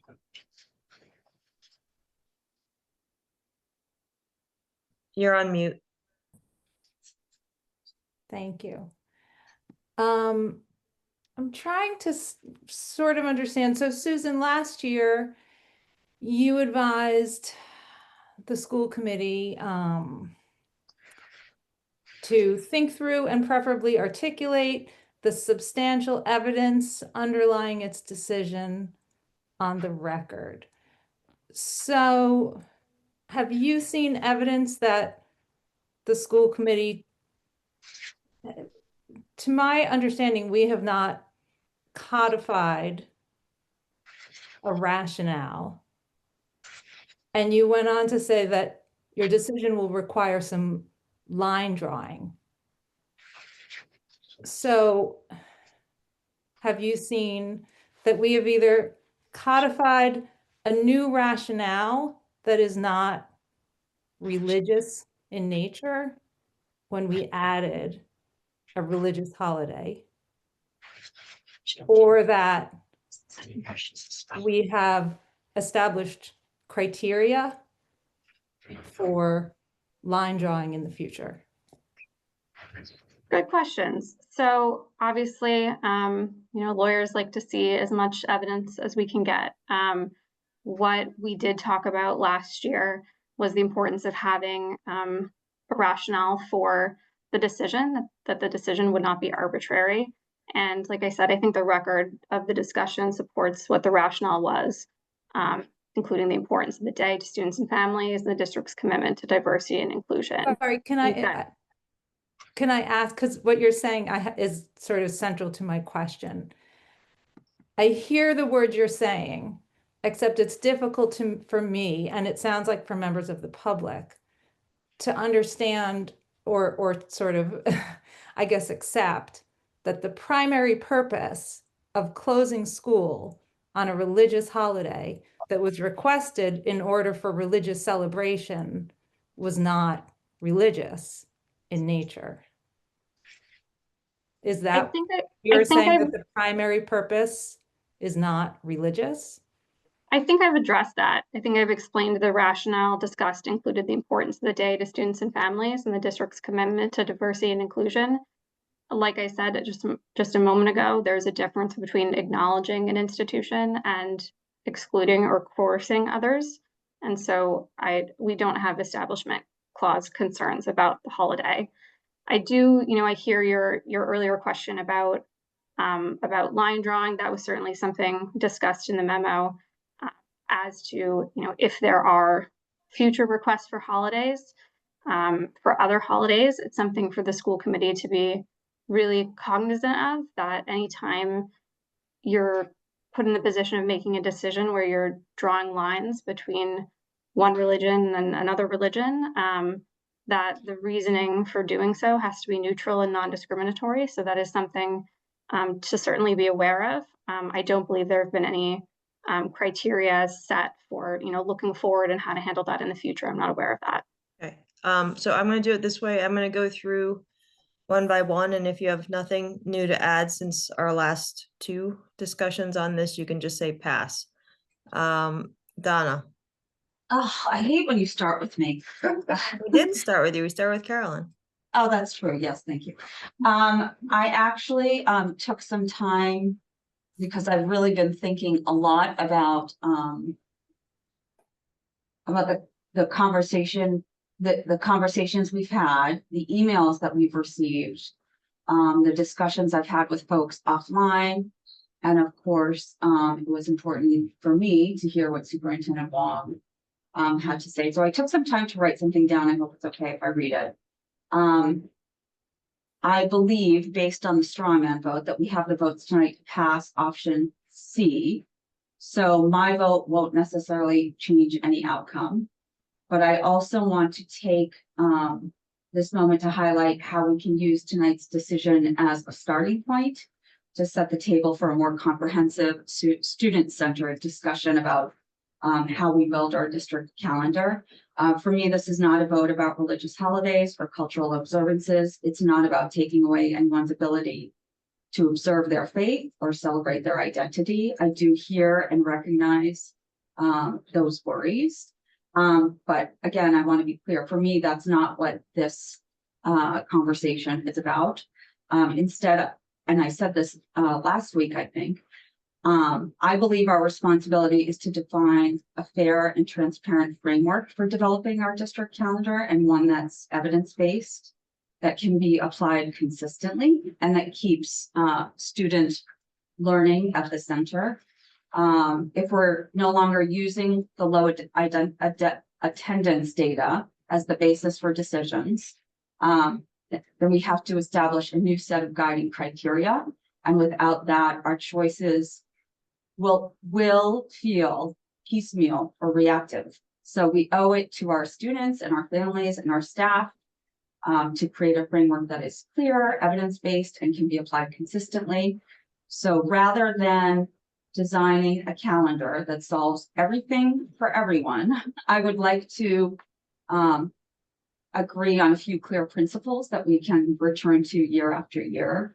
For me, those principles have to do with adequate instructional time, evidence-based criteria to guide decisions that promote student outcomes, ensuring fairness and inclusion for the many families and students we have not heard from, and ensuring that our calendar remains manageable and simple enough to implement for staff across schools. My hope is that we use tonight's vote as the beginning of a more comprehensive and thoughtful conversation. Ideally, that conversation will take place in policy subcommittee at some point. And I think if we do that, we'll be better positioned to make calendar decisions that are fair, transparent, and focused on what I think matters most to all of us, effective teaching and learning for every student in Brookline. Thank you. Thanks, Donna. Suzanne? Yeah, I want to say, before I start, I just want to say two clarifications. One, early release dates is part of our contract, so that's not part of the conversation. The calendar, and starting before Labor Day is also part of the contract, so that's not part of this conversation on the calendar. It came up several times to me, so I just want to sure. Yes, I'd like to say a few words if I could. Well, I'm actually kind of starting where Terry Goldberg started, but I'm going to end up in a different place. So bear with me. So 50 years ago, the school committee and the community took a bold step and recognized the Jewish high holy days. And we put into action Brookline's values of diversity, inclusion, and respect. Since then, our demographics have changed as we have welcomed significant numbers of Asian Americans and Muslim Americans into our community. And so, as a welcoming community, we have expanded our circle to be more inclusive. I don't know if you're aware of the circle and people on the outside, so you just draw the circle bigger. That's the idea I have. So as a welcoming community, we have more work to do, but we know that belonging is critical. and for the success of our students and our families, we are making a lot of progress. And we heard that tonight from one of our students who said this really helped her feel as though she's belonging to this community. In the past few years, our students have felt a greater sense of belonging. They feel seen and heard, and recognizing important holidays and holy days is meaningful to them. And we know that because we saw that information from the surveys that Matt Dubois shared with us about a month ago, that feelings of belonging to the Brookline Public Schools community has increased significantly over the last couple of years. So belonging has paid off. We have recently been named as #1 middle school programs in the state, and we have recently been named as the #1 district in the state. So the idea of belonging and being celebrated and heard has direct impact on students' learning and achievement and success. So as we strive, even imperfectly, for inclusivity, diversity, and belonging in our welcoming community, when it's time, I would move to accept calendar C as supported by Superintendent Wong. Thank you. Thank you, Suzanne. Sarah? Well, that was excellent. And so it doesn't leave me with too many new things to say, because I just loved what you had to say there. I do support the superintendent's calendar. And I just wanted to highlight that we heard from the youth council today, and that was really helpful in my thinking about this. Thank you. Jesse? I don't want to repeat what I said last week, so I'll take it in a little different direction. A few comments. First is, I don't believe the statement that was made a minute ago that the decision to close the schools 50 years ago had anything to do with a religious respect or dignity. Not that there wasn't, but that was not the reason. The reason was practicality. It was a ghost town, as Carrie pointed out. And as my wife, who grew up here and went to Runkle School in VHS, used to tell me as well, 50 years ago or 60 years ago, she was in the Brookline schools. There was no school because there were no students and there were no teachers. And that's why the school committee at the time, I read the minutes of those meetings as they were provided to us from the archives last year.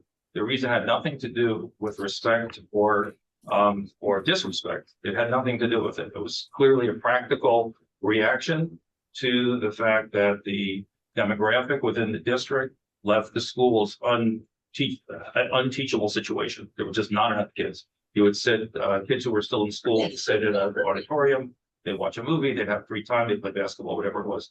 It was not a teachable time. Demographics have changed now. And so we're in a different situation, but I want to be clear, we don't leave the public with the idea that that was the reason the decision was made. I think that, not to repeat what I said last week, that I think unless there's a significant reason that we need to vote a calendar this evening in order to move forward, I would recommend that we do what I suggested a year ago, but never happened, which was for the school committee to work together in a workshop setting or some other mode to discuss the framework that Donna talked about, alluded to as well, in the same way that we, Mariah and I had worked and Bella had worked, and then we brought it out to more people, and then the school committee worked on budget guidelines. That was an intense process. It took several weeks of getting together, and it resulted in a document that we were all comfortable with as a group of 9 to give to our superintendent. And that will be good for some period of time. Who knows? Maybe it'd be good for even next year's budget guidelines, right? We put a lot of effort into it. We have not put that effort into the calendar very clearly, because each time it comes up, we see a divided school committee. And so it's not about diversity. We have a very diverse community. It's about practicality. And truth be told, the most religious observant families and students within the district will take off when their holidays happen, whether or not school is closed. School being open on a religious holiday is not a statement about the quality of that religion, the importance of that religion, or the respect that the whole community gives to that religion. It's simply a statement that school can operate and teachers can come to school when 5 teachers and 20 students aren't there, or even if there are, 30 teachers when you can find substitutes and 200 kids aren't there. It's the question in my mind about kids missing a day of instruction is as old as kids are sick and they miss a day of instruction, they deal with it. Parents take kids out of school for 100 reasons, and the parents and kids deal with it and they move on. So my suggestion is, rather than get into the weeds on the various calendar issues, would be that we take the time to step back, focus on coming up with a group decision about how we're going to handle the calendar through a framework, and then do that work first, so that it's really like not emotion that's driving a lot of these things, because religion is a very emotive experience, but that it's evidence and equity, in the sense of how to deal with all of the competing factors that run into how to run our schools. Bob? Okay, the school calendar. This is complex because our community is complex and organizations are complex. I must be honest, I am struggling with this decision, and I find myself listening carefully to each presentation, each email, each text, each phone conversation, and each personal interaction, and there's been a lot of all of those. The arguments, which is frustrating, are always compelling. So come away from all these conversations saying, that makes a lot of sense, and I appreciate your perspective. Okay, today our school calendar is doing a few things. It provides 180 days of instruction. It provides time for faculty professional development.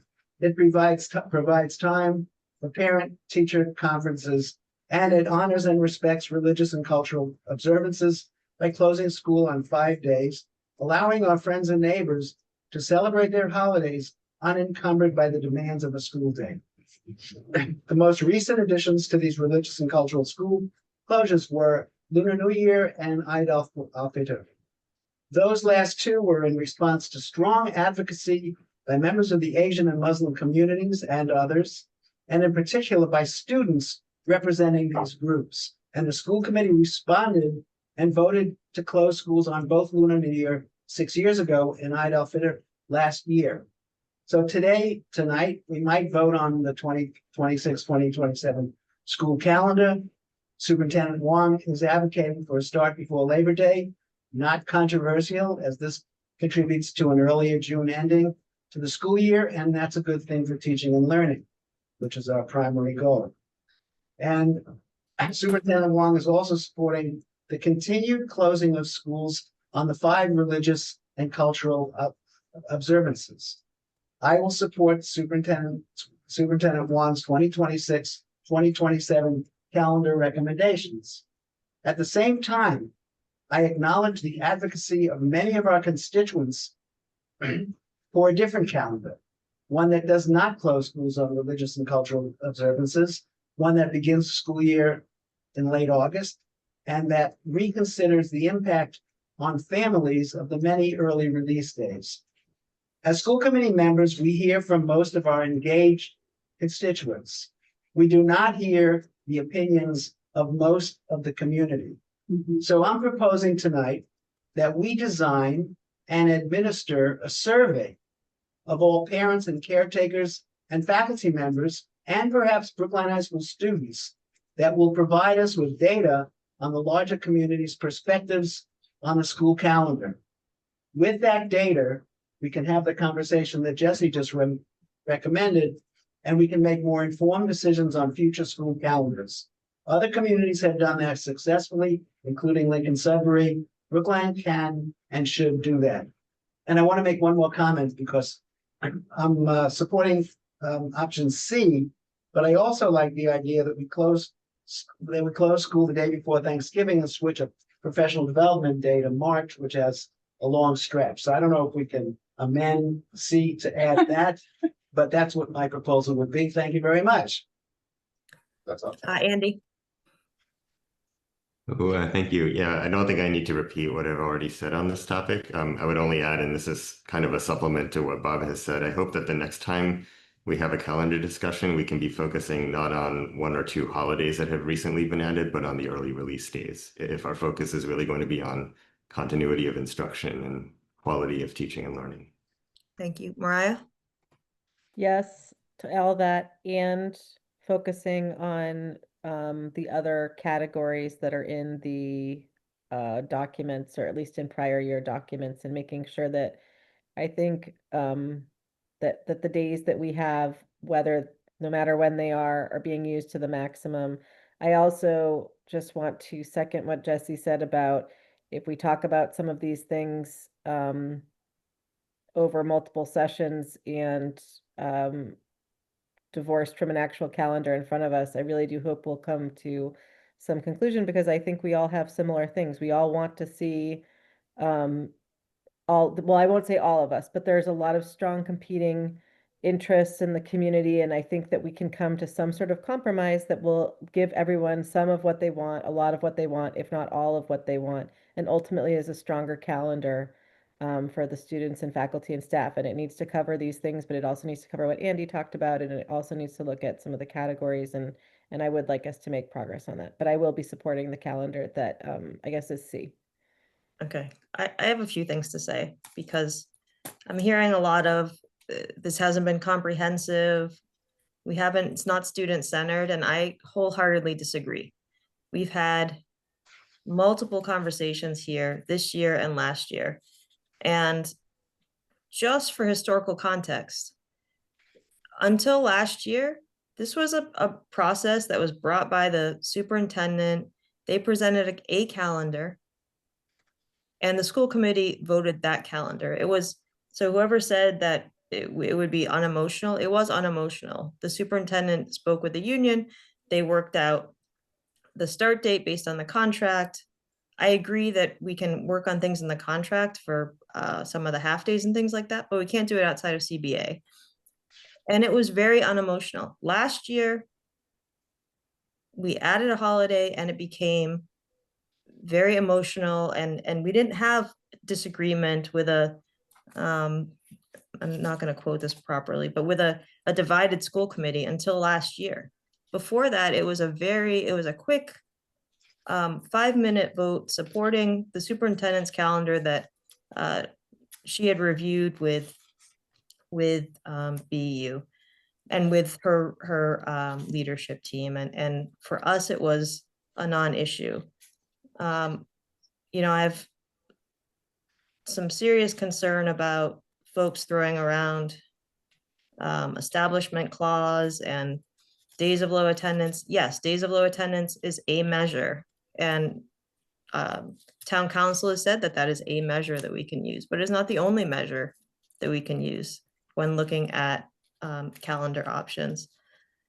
So, and unless somebody got an email that I didn't get, and maybe you did, I have not gotten an email or heard a student speak at any of our meetings who did not support the inclusion of the current holidays that the calendar contemplates having off. So, I hope that we get to a point where we aren't sending this to our policy subcommittee, where we have a superintendent who we have faith in, who is going to hear what we've said, what the community said, for a calendar for next year, for homework guidance and test taking guidance around when school is off, but that we put faith back in the superintendent and get in our governance lane and not in the operational lane. So I'd like to make a motion to accept option C, the superintendent's recommendation. And I'll take a second on that and then get further comment if there is a second on that. Second. Sorry, Suzanne seconded it? Okay. Mariah and then Carolyn. I just want to say that while I don't necessarily agree with your historical presentation, I think a couple of things have changed along the way. One is that the addition of the Juneteenth holiday has in a lot of ways changed the way the end of the year feels for people. It becomes somewhat of a moment in time where we only have a day or two left. And so that has changed the end of the school year. That was previous to last year, and it was something that we talked about over multiple years. And the other thing has just been the fact that we do have increasing and notable change in the temperatures at the end of the year. So I don't necessarily agree that it was last year was, I think, the addition of the holiday was not necessarily a huge change. We have been talking about this over several years. And I just want to have that, like my interpretation of that also reflected, because I don't think it's fair to entirely say, well, people weren't thinking about this until last year. There's more to it than that. Carolyn? Yeah, I'll start where Mariah just finished off. I would agree with that. I think we've been sort of, I can certainly say as someone who's been in the district as a parent for the past 15 years, my experience of the calendar has been, as we've heard from many parents, including the CPAC leaders, one of sort of increasing frustration, you know, knowing that there are days that are kind of throwaway days is frustrating. And so for me now as a school committee member, I've been clear about this last year and this year. I can't get behind something that I know has throwaway days. And I'm not talking about just the early release days. The calendar C, as Bob said, is a noon release on the day before Thanksgiving. And that's a non-day. And we've already been cited at the high school for not meeting our instructional hours. So that's just the job of setting this school calendar. It's actually not that complicated. Like it's in the guidance that promulgates statute, that this job of the school committee is to set a schedule. It's the instructional hours statute and guidance. So Bob, we can't make the day before Thanksgiving a real day because we don't have enough days. So that's why, and the reason that this has become an increasing conversation is that we've been adding more and more days of closure. And so we've been adding to the inconsistency, and we've been, you know, getting further away from the focus on maximizing high quality teaching and learning, which is the job of the calendar. So I agree with Mariah that it's an evolved conversation for those reasons. And I would agree with the people, sorry, Val, who said this, like this is for the second year in a row. We've spent lots of minutes on it, but sort of going around the table one in a row is not, like I've watched other school committees taking this on in a really deep way and a really professional way with, as Bob said, surveys and conversation. So kind of round robin is not that satisfying. And we find ourselves once again without, I believe, a clear rationale, and certainly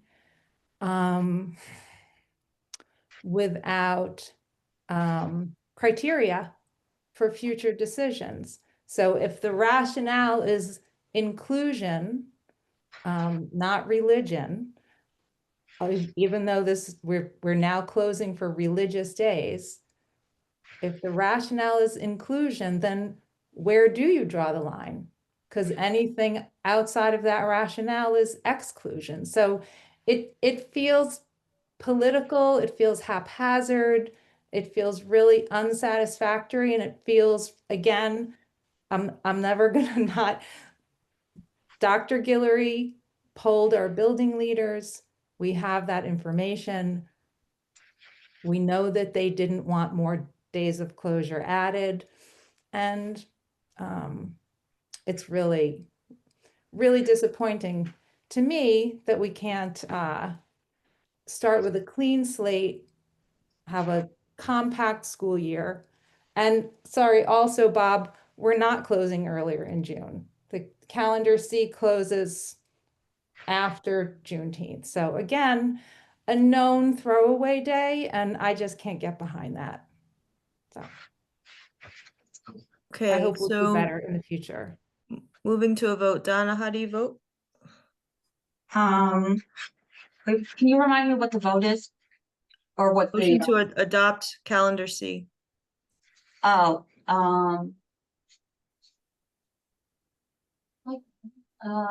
can you call on me loud? Okay, I'll vote yes, because I'm deferring to Bella, but I have to say that I really, I'm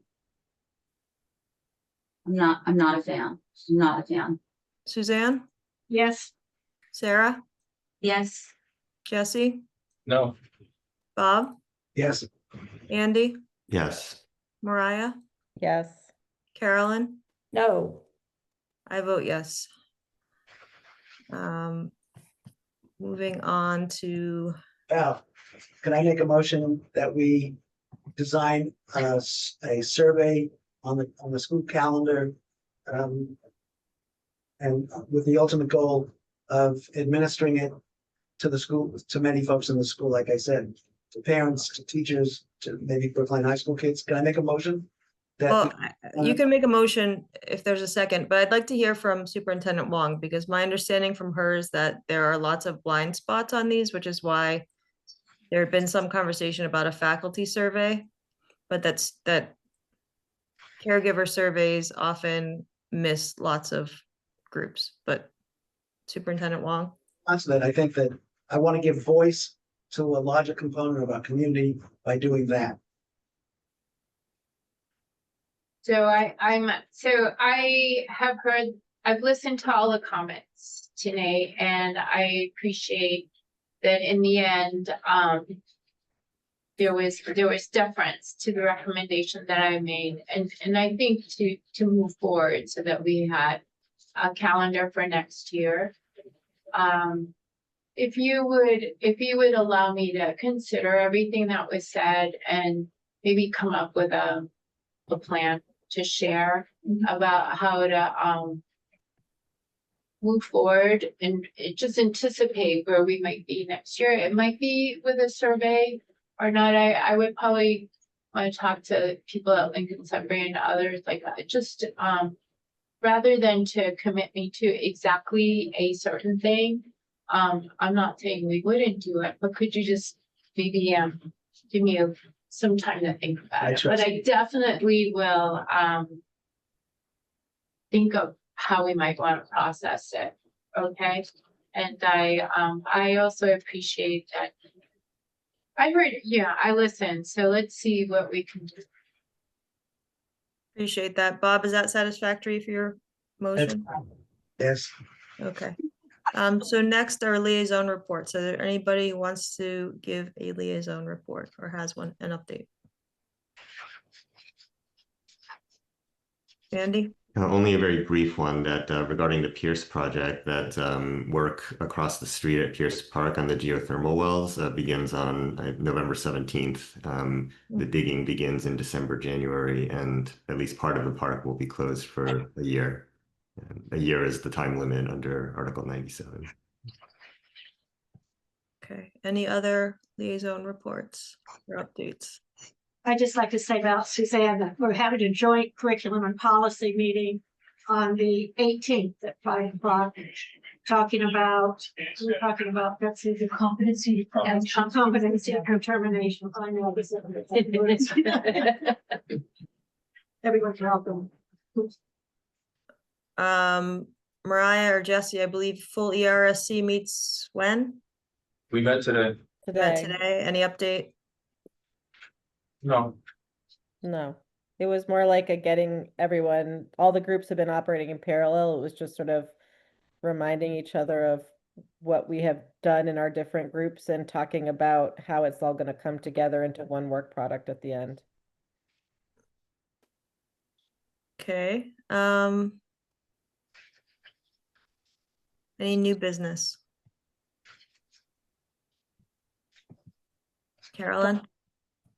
Thank you. I'm going to say this again, I think for the second year in a row. Peripheral, adjacent to the calendar, PSB has a homework policy. I think it's section I. The information listed with our very complex calendar for each of the different categories is not aligned with our policy.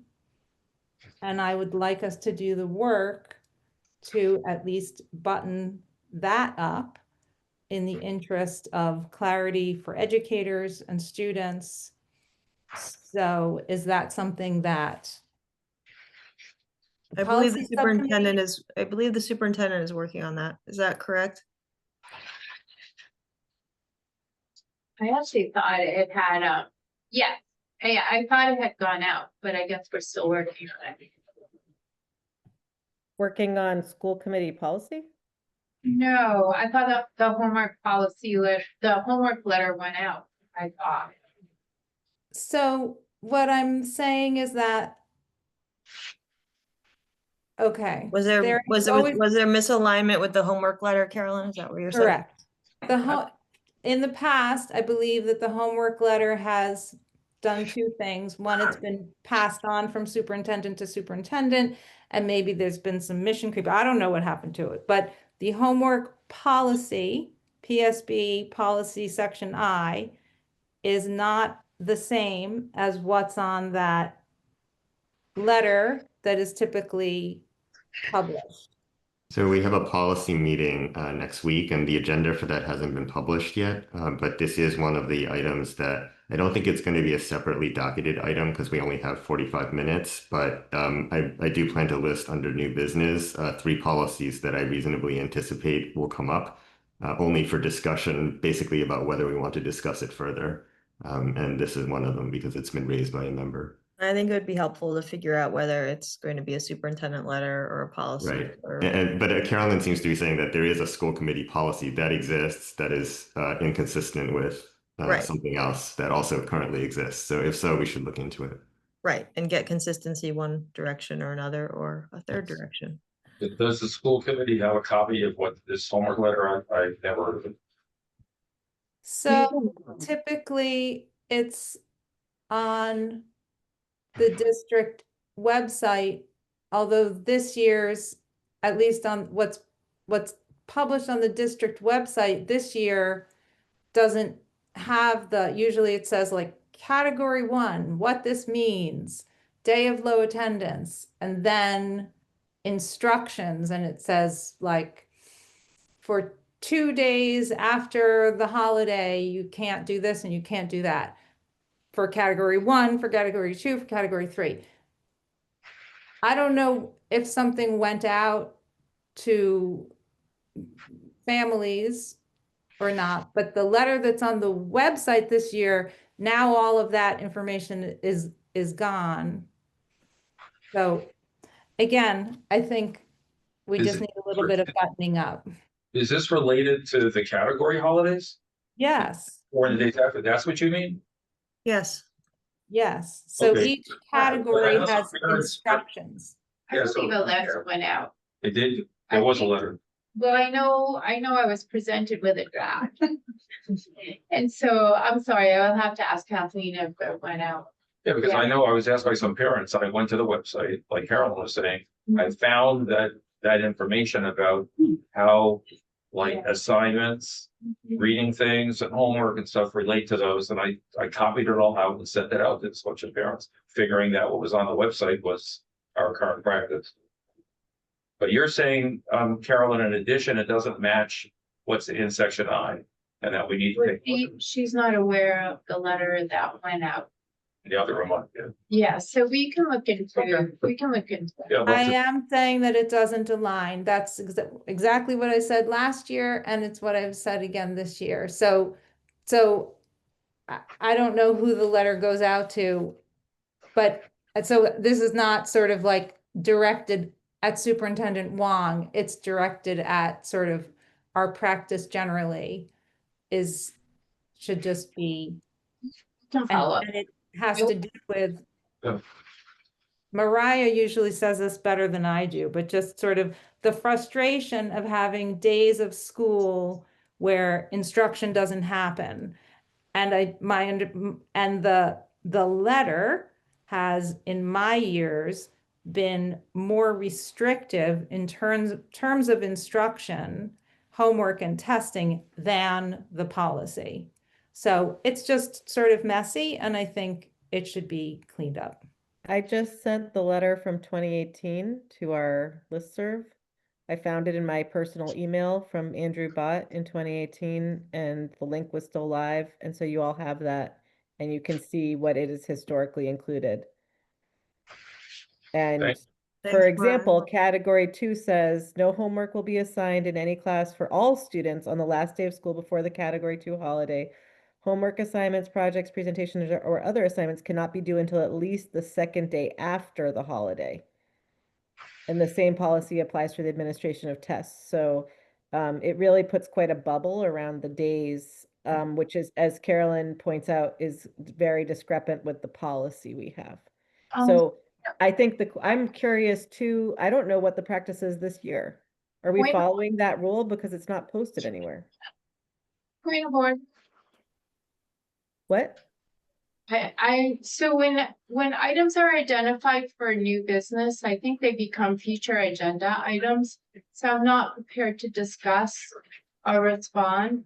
Yeah. So I hear very clearly that I need to look into the alignment of the homework letter to existing policy, and also to address if what's on the website is also not aligned, because that clearly would be confusing.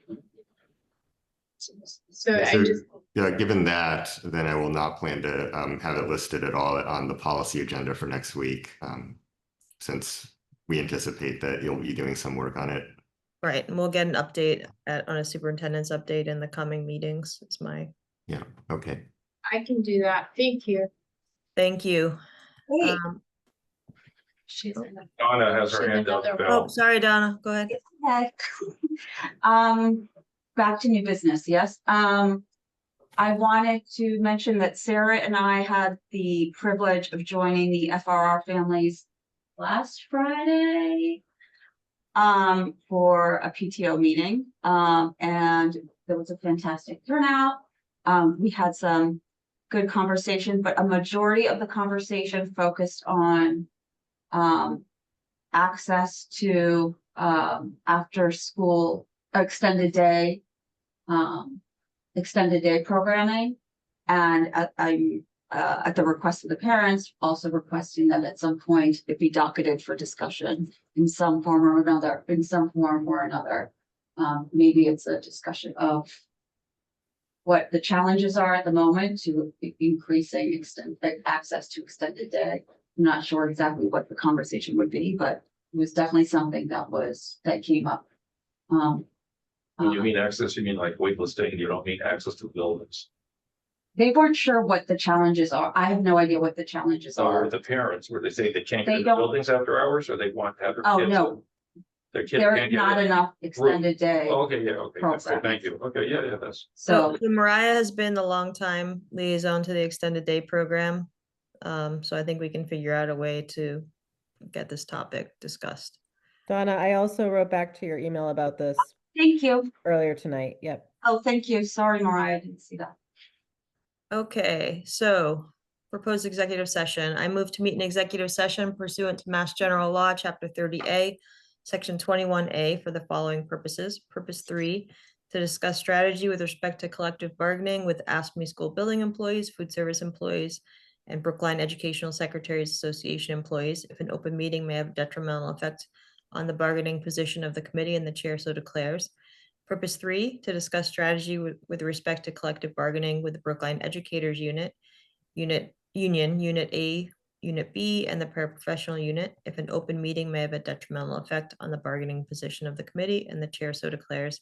And purpose 7, to review and approve minutes of the November 6th, 2025 executive session meeting. Is there a second? I'll second. I think Donna second. Donna, how do you vote? Yes. Suzanne? Yes. Sarah? Yes. Jesse? Yes. Bob? Yes. Andy? Yes. Mariah? Yes. Carolyn? Yes. And I vote yes, and we will not be returning to open session. Have a good night, everybody, and sorry for the technical challenges today. Members, you have a different link. And we stay in here. We stay here, yep.